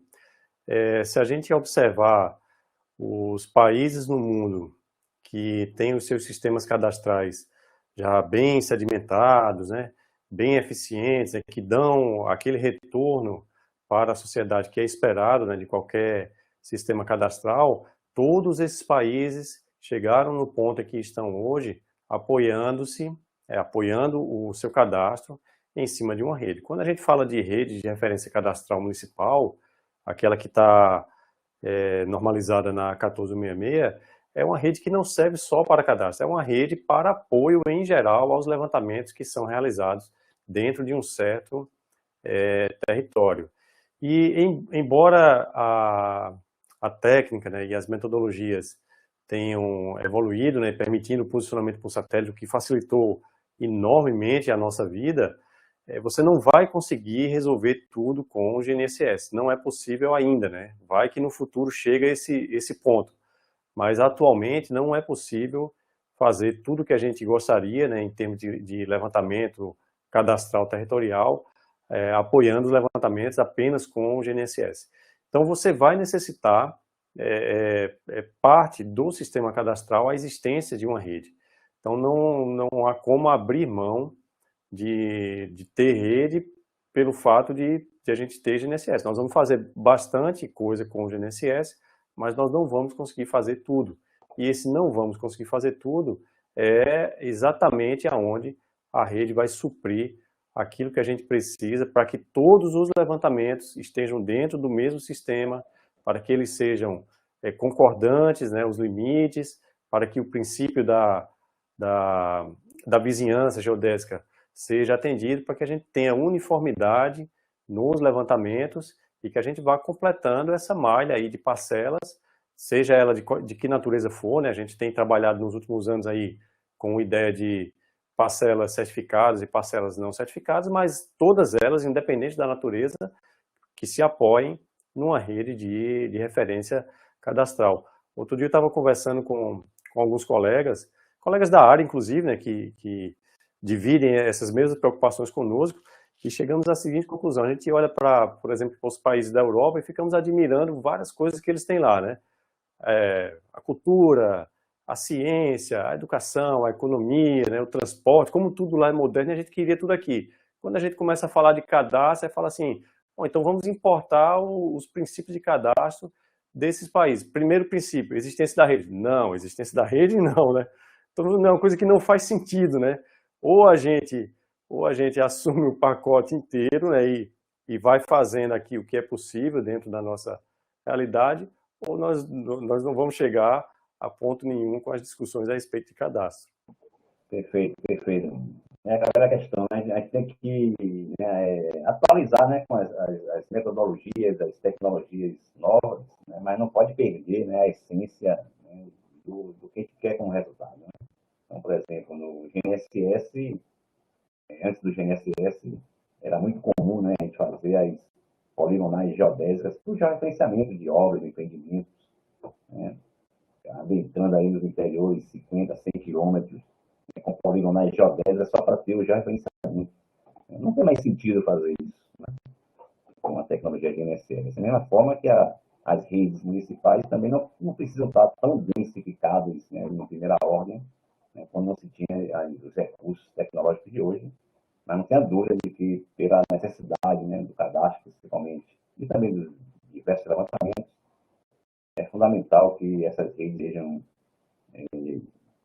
colocadas, né, uma relação custo-benefício apropriada, né, para as nossas medições. Muito bacana. Vamos aqui seguir aqui a sequência dos nossos comentários. Muitos comentários, muitos levantamentos aqui parabenizando aí a discussão. Deixa eu passar aqui. Professor Cabral, um grande abraço, Cabral. Comentário aqui de que as normas são importantes ferramentas, né, para a implementação do cadastro territorial. Um pouco do que nós estamos discutindo aqui. Isso aí. Vamos ver aqui. Cadastro é a aplicação raiz da Dimensura. A Razenac é uma aplicação Dimensura raiz. Um grande abraço, Razenac. Muito bem. Tem uma pergunta aqui importante, interessante. Uma questão que o Sérgio Nogueira, né, coloca. Um abraço, Sérgio.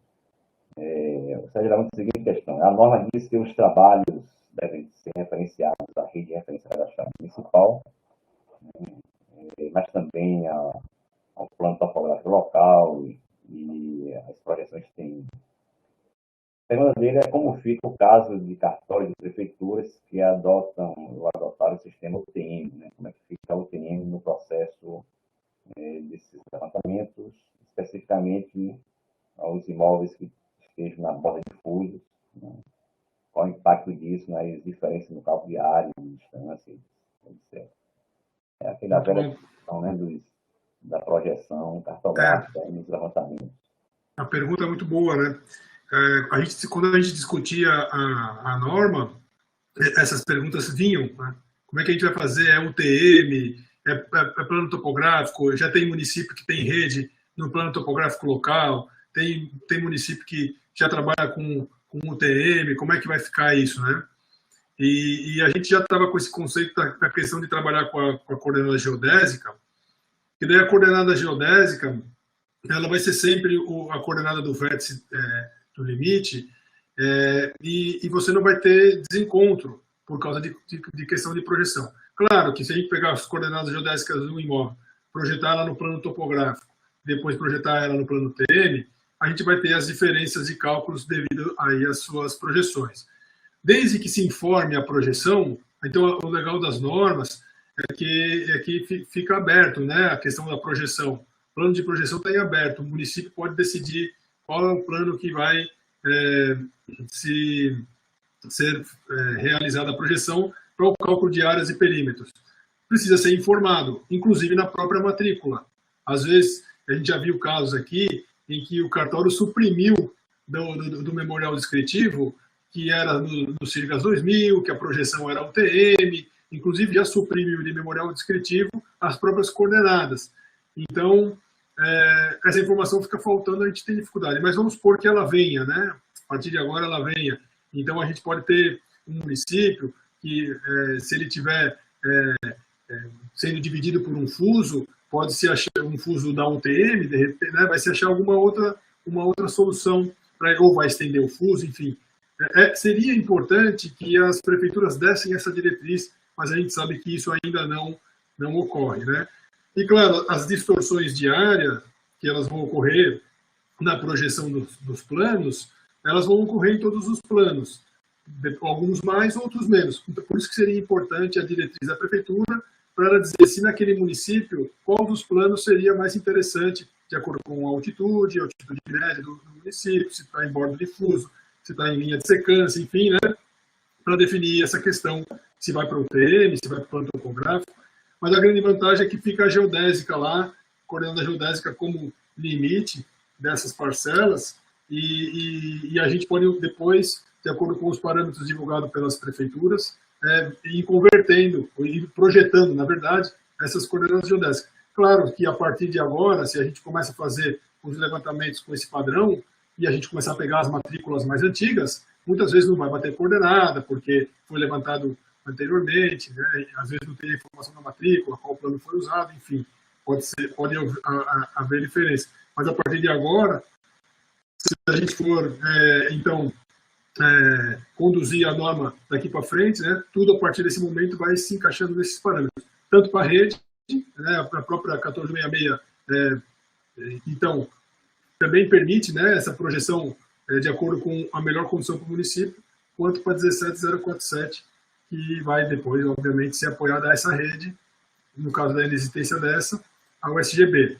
Por isso seria importante as prefeituras terem essas definições dos melhores planos para aquele território, para aquele município, levando todas as considerações necessárias para se definir uma boa projeção para a cidade, né, para o município. Obrigado, Flávio. O pessoal está me ouvindo? Não? Estou ouvindo, sim, professor. Minha conexão aqui. Tranquilo. Aqui, ligado. Eu vou deixar o vídeo desligado, porque a minha conexão aqui não está lá muito boa, não. Mas obrigado, Flávio. Alguém mais quer fazer um comentário sobre essa questão? Isso, só complementando, gostaria de só reforçar isso, né? O sistema de projeção adotado, ele, no final das contas, pouco importa, né? Porque ele vai ser apenas uma representação plana daquilo que a gente sabe que não é plano. Por isso a 17047 aponta para trabalhar com coordenada geodésica. E se o município tiver uma projeção e para ele for importante ter, por exemplo, um levantamento de um imóvel com as coordenadas dos seus vértices, também na projeção RTM, UTM, no plano topográfico, ou numa projeção tipo CICAD, como tem em Brasília, como tem em Porto Alegre, tem uma projeção cilíndrica e definida exclusivamente para aquela região, ótimo, pode-se adotar, usar sem problema algum, né? Uma das coisas que a gente sempre ouve falar bastante, quando o assunto é esse de projeção cartográfica, né? O pessoal sempre fica grilado, mas e a deformação, né? Olha o caso da Groenlândia, assim, não, para, nós não estamos falando do levantamento de um imóvel do tamanho de um país, nós estamos falando de uma pequena porção de terra que precisa ser levantado de forma georreferenciada. Isso tem que compor em todo um mosaico, que nós vamos trabalhar esse mosaico sempre em coordenada geodésica. A representação plana vai ser para calcular uma área. Mas e o preço do imóvel? Vou pegar lá um imóvel que custa uma fortuna em Balneário Camboriú, na Avenida Paulista, em Copacabana. Pega lá um imóvel que vai ter lá uma diferença de área. Quem é que vai pagar essa diferença? Se vocês podem ficar tranquilos, porque a diferença de área que vai dar de cálculo num plano topográfico para o plano UTM, para o plano RTM, para o plano LTM, não importa qual tipo de projeção, vai ser infinitamente menor do que o desconto que o corretor de imóvel vai dar para fechar o negócio na compra de um imóvel na beira-mar de Balneário Camboriú. Então, assim, é uma margem que oscila da comissão dele, dos honorários dele, de 3% a 6%. Gente, a diferença de uma área numa projeção cilíndrica não vai chegar nisso, realmente ela é irrisória, né? Tratando dessas questões de projeção. Mas a projeção plana, ela precisa ser trabalhada para poder montar as plantas, as peças técnicas, para fazer uma um parcelamento, uma uso capião, uma regularização fundiária, né? Então, há necessidade de adotar um sistema de projeção, mas, para efeito de registro, precisamos levar ele de forma inequívoca, sem que a projeção traga esse tipo de deformação. Por isso, vamos trabalhar sempre com coordenadas geodésicas para evitar esse tipo de problema. Obrigado, Giovanni. Pessoal, assim, nós estamos caminhando aqui para o nosso tempo previsto, mas eu não posso deixar de colocar aqui uma questão que é a professora Andréa Carneiro. Andréa, grande abraço, nossa grande amiga de longas datas, sempre colaborativa. A Andréa faz uma questão aqui que é extremamente importante no contexto aqui, né, do grupo de professores, né? A questão que a André levanta diz respeito à inclusão, né, dos conteúdos dessas novas normas nas estruturas curriculares dos cursos. Isso é importante, primeiro, que todos os cursos de engenharia, né, os nossos de emissora, engenharia cartográfica, estão passando por um processo de reestruturação curricular. Temos aí novas diretrizes curriculares nacionais das engenharias, e está todo mundo nesse momento, né, de ajustes. Seria interessante, né? Não sei se o Adolfo, o Flávio, o Giovanni tem algo a nos dizer a respeito de como é que os cursos estão encarando aí essas novas normas e a inclusão desses conteúdos nos programas, né, formativos, dos componentes curriculares. Tem alguma notícia a respeito? Por enquanto não, Arthur, mas nós estamos trabalhando fortemente na divulgação, né? Semana passada tivemos uma palestra com o pessoal da Universidade Federal de Uberlândia e a gente vem fazendo essa divulgação para que isso seja incorporado o quanto antes, né? Quanto antes a gente passar a chamar levantamento cadastral de levantamento cadastral, antes o mercado também vai se atualizar. Nós podemos falar somente, nesse momento agora, pelo nosso curso, que é um curso ministrado na modalidade técnica em agrimensura. Na hora que a 13133 foi publicada no ano passado, imediatamente nós incorporamos ela oficialmente à nossa grade das unidades de topografia. E a 14166, mesmo antes da publicação, a gente já vinha ministrando ela, os princípios, né, de rede de referência cadastral, a gente já vinha ministrando ela dentro de 2 unidades do nosso curso. E a 17047, ela também, a gente já vinha trabalhando com ela em outras turmas, né, anteriores. No momento que ela foi publicada, a gente incorporou ela imediatamente, e agora os alunos eles veem essa norma numa disciplina que a gente chama de agrimensura, que fica no 2º módulo, e revisam a norma, mais uma vez, no 3º módulo, na disciplina de cadastro. A gente, da nossa parte, a gente imediatamente, não houve nenhum semestre de delay. E a divulgação é nesse sentido, né, para que os colegas vão tomando conhecimento e, dentro do possível, vão também incorporando nas suas grades. Um detalhe importante, Arthur, que a gente sugere, e a gente tem feito isso aí, eu acho já umas 2 alterações do PPC do nosso curso, é que nós deixamos de listar a norma técnica com a sua versão no PPC do curso, porque isso acabava tornando um gesso, eu me refiro a um gesso legal, né? Porque, por exemplo, mesmo que na norma técnica lá de desenho, eu tinha lá uma especificação como é que tinha que ser a folha, e aí essa norma mudou, eu não vou ficar ensinando para os meus alunos a norma antiga, óbvio, né?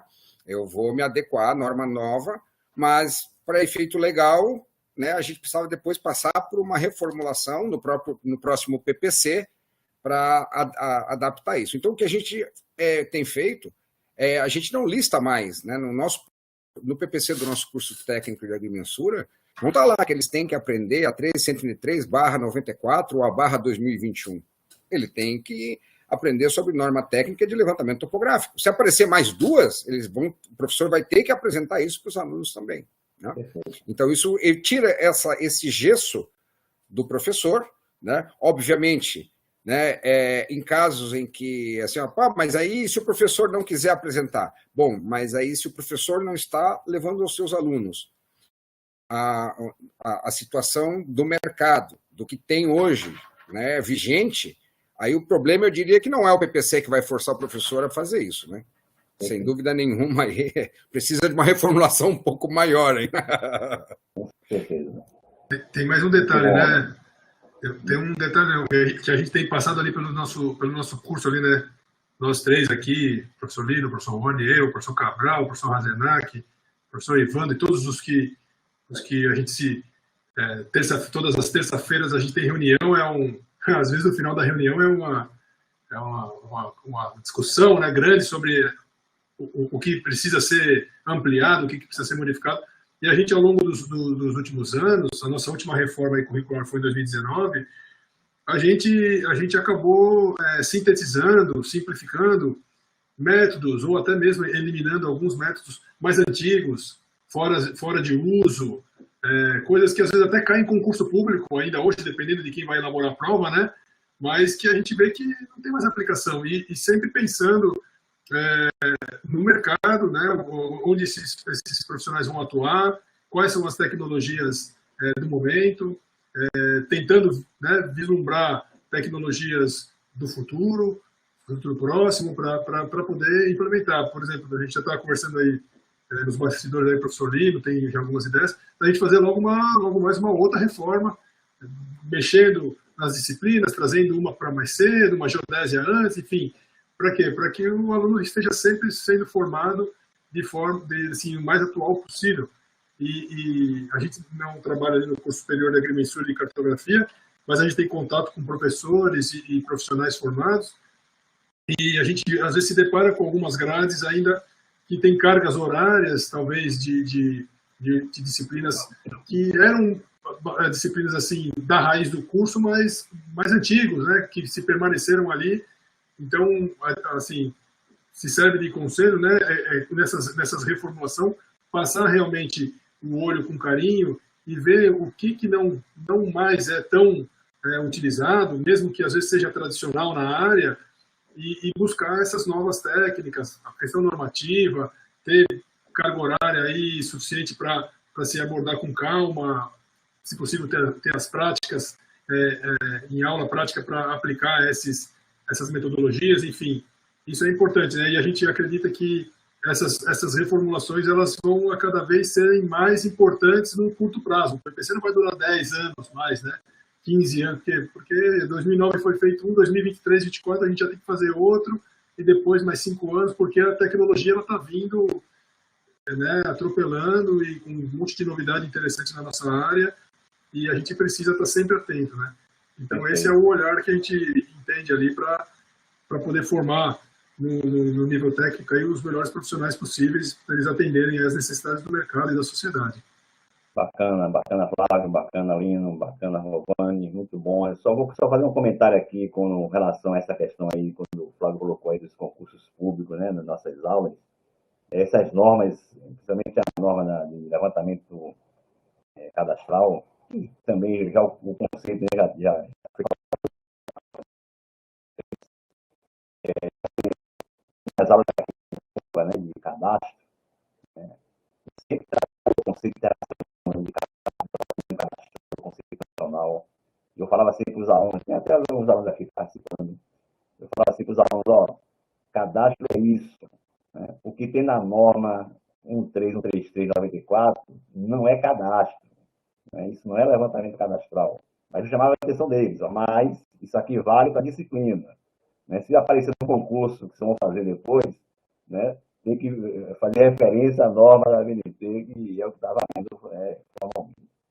Só que agora acabou isso, né? Ainda bem, avançamos, né? Tivemos aí um grande avanço com relação a essas questões conceituais, que é fundamental, né, para o próprio entendimento, né, dos profissionais e o que vai favorecer nossos serviços, nossas prestações de serviços mais qualificadas, não tem a menor dúvida disso. Bem, pessoal, eu tive aqui algumas questões a levantar aqui, acho que a gente tem que fazer agora um bom trabalho de divulgação dessas normas, é uma coisa importante, né? A gente precisa montar estratégias, né, para fazer essas divulgações. Eu penso sempre que essa norma de levantamento cadastral para registro público, ela deve ser um documento base dos cartórios de imóveis. Né? Eu acho que, né, algum profissional vai para um cartório, algum proprietário vai para um cartório pedir informações, como é que faz um levantamento, o cartório tem que entregar, faça isso aqui, ó, toma aqui, e obedeça isso aqui. Né? Mas só que a gente sabe que é a dificuldade, né, da gente pulverizar, né, todo esse conhecimento. Eu acho que é um caminho que a gente precisa traçar, né, estratégias que precisam ser feitas para isso. Mas estamos cumprindo aqui nosso papel naquilo que nos compete e temos condição de fazer. Acho que esse evento aqui hoje foi bem ilustrativo para isso. A gente vai usar aqui esse material, vai estar aqui, já está gravado. A gente vai usar isso aqui como matéria de divulgação. Parabenizar aí a galera aí do IFES.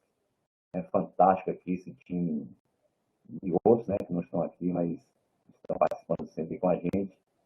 É muito bacana essa colaboração que está dando aí para as normas brasileiras e avançando aí no processo de construção, né, de serviços mais qualificados na área, que é o nosso propósito, né, inclusive enquanto professores, né, na área. Então é isso, pessoal. Vou dar só mais 30 segundos aí para cada um se despedir aqui da galera. Agradecer enormemente a participação de todos. Vou deixar aqui vocês 30 segundos, para a gente fechar aqui nas nossas 2 horas de atividade. Forte abraço. Quem quer começar aí? Vamos começar na sequência. Vamos na sequência. Vamos estar na sequência aí. Então, joia. Então, eu vou pegar uma frase ali que o Lino falou, que eu acho que merece deixar ela em negrito, que nós, professores, né, nós estamos tratando aqui de um pré-evento do encontro de professores e nós somos peças-chave na disseminação dessas informações. Então, nós precisamos não arrumar justificativas, né, porque o PPC não está atualizado, porque a norma diz isso, a norma não está atualizada, então eu não tenho como ensinar, né? Juntando com a tua frase, Arthur, né? Assim, ó, nós precisamos mostrar ao aluno o que o mercado realmente necessita, precisa, e nós somos o pivô disso, né? Nós disseminamos, nós ampliamos para 20, 30 alunos que está ali, que depois vai se formar, vai atuar no mercado de trabalho e vai levar isso à frente, né? Mas é difícil. É difícil, sim, mas nós precisamos começar, né?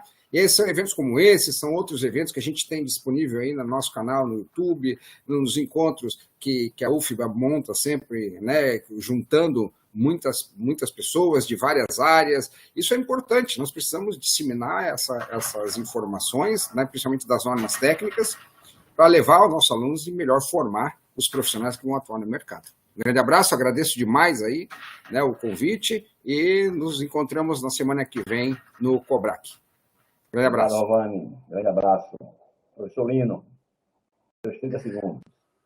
Agradecer imensamente a ti, Arthur, agradecer ao Everton, a Liane, a toda a organização do COBRAC pelo espaço para a discussão. Nós nos colocamos inteiramente à disposição para o que for necessário. E pegar um gancho, então, da tua fala, Arthur, a respeito da dificuldade que certamente vai ser nessa etapa agora, que é a etapa de divulgação. Então, nós temos divulgado, não somente junto aos nossos alunos, a nossa comunidade mais próxima, mas feito essas palestras, essas lives, e mais do que isso, agora nós estamos com a outra frente de trabalho, que aí nós vamos sugerir também que ela seja divulgada entre os nossos pares, que é a procura aí pelos tribunais de justiça em cada estado, né? Os tribunais de justiça, através das corregedorias, elas podem atuar nesse sentido de fazer com que aquilo que está na norma comece a ser absorvido mais rapidamente pelos cartórios de registro de imóveis, né, ali em relação a 17047. E agora que a poeira política começou a baixar, agora a gente tem um cenário aí para trabalhar junto à nova legislatura, as alterações legais que precisam ser feitas, né? Vamos trabalhar também bastante em 2023 nesse sentido. Bacana, Lino. Forte abraço. Obrigado aí. Flávio, 30 segundos. Obrigado, professor. Obrigado, professor Arthur, pelo convite, por confiar no nosso trabalho, dar essa oportunidade de a gente estar divulgando as normas. Agradecemos aí a organização do COBRAC, mais uma vez, pela parceria, e a gente se coloca à disposição de todos os professores, professoras que estão nos assistindo aí, ou que vão vir nos assistir, de conversas e se precisar de sugestões, discussões a respeito dessas normas daqui para frente, a gente está à disposição. Para a gente é um prazer poder colaborar. Eu vi aqui no YouTube aqui alguns professores e professoras aí mais antigos, que para nós, há anos atrás, a gente estava aqui assistindo eles, então é um grande prazer poder estar do outro lado hoje e ter essas pessoas como espectadores das nossas falas aqui, da nossa divulgação. Então fica o nosso agradecimento e estamos à disposição. Nosso grande objetivo é fazer a nossa área crescer, ser uma área tecnicamente respeitada, ser uma área de bons profissionais, bem vista, ser uma área onde a gente saiba que o nosso trabalho ajuda a sociedade, a gente sabe disso. Então, a gente está trabalhando por isso. O grande prazer para nós, professores, é ver os nossos alunos crescerem, atuarem no mercado, e depois nos reportar o sucesso que eles estão tendo, e isso para nós não tem preço. Então, trabalhamos firme para isso e a gente fica à disposição. E para fechar, agradecer também a comissão da BNT, que nos abraçou aí desde 2015, hoje na presidência do Regis, mas sobretudo na presidência do professor Nicola, já com idade há mais de 80 anos de idade, nos recebeu, nos ouviu, um professor bastante qualificado, nos deu esse espaço de trabalho, depois foi substituído pelo Regis, que devido à idade, já estava um trabalho muito pesado, e aí o Regis viabilizou essas reuniões online, onde a gente pôde agora dar uma celeridade nos processos, e essas normas estão saindo. Então, agradecemos à comissão por ter permitido com que o IFSC entrasse e pudesse colaborar, e a gente está aqui hoje podendo discutir essas normas graças a esse ingresso na comissão. Então, fica também o agradecimento à comissão. E, mais uma vez, obrigado, professor Arthur. Estamos à disposição. Obrigado a você, Flávio. Obrigado também, Rovânia. Obrigado, Adolfo Lino. Muito bom, muito bacana. Acho que foram aqui algumas horas, 2 horas aqui quase, de uma discussão muito rica, muito importante. Acho que é um material que vai servir de referência para a gente, nossas aulas, para os nossos professores. Então, tenho a agradecer e fazer o chamamento para o nosso COBRAC, semana que vem, de 7 a 9 de novembro, lá em Floripa, com a participação virtual de participantes. As inscrições, se eu não me engano, até sexta-feira, dia 4, inscrições com preços bem módicos, por favor. É importante para viabilizar todas essas atividades. Então, pessoal, agradecer. O Regis está aqui no chat aqui também. Viu? Obrigado aí, Regis. Grande abraço. Forte abraço mesmo. Então, pessoal, é isso. Professor Ariane, não sei se você quer fazer algum comentário, fique à vontade. A gente só tem a agradecer a toda a organização do COBRAC por propiciar esse momento importante. Também agradecer aqui a professora Suzana, que não pôde participar hoje, aqui também da UFBA, mas era integrante dessa comissão de organização do encontro de professores, nesse suporte aqui ao COBRAC, um agradecimento aqui especial para ela, mas ela vai estar envolvida também já na próxima semana. É isso aí. Liane, quer fazer um fechamento para a gente, eu te agradeço. Obrigado. Arthur, obrigada. Eu só tenho a agradecer a presença, é sempre uma aula que a gente tem. É muito bom acompanhar a discussão dos temas, ver a participação, como o próprio Flávio falou, de professores que a gente estava do outro lado, assistindo, e que agora a gente está aqui complementando, contribuindo e reciclando, dizer que eu estou esperando por todos vocês, agradecer primeiro a presença de todos vocês e dizer que a gente conta que o sucesso do COBRAC é porque estamos todos nós envolvidos nele, todos nós que estamos aqui fazemos parte de instituições que colaboram e apoiam o evento, e dizer que a gente está com grandes novidades, o evento vai ser híbrido, com alguns convidados e palestrantes presentes e os demais participantes de forma virtual, e que a gente está com toda uma estrutura montada para fazer de novo um COBRAC de sucesso, e que a gente conta com a participação de todos. Obrigada, Arthur, e obrigada demais. Obrigado, pessoal. Boa noite. Forte abraço. Boa noite. Até a próxima semana. Direto do Cobrac. Até Boa mais. noite, boa noite. Segunda-feira. Tchau. Valeu, gente.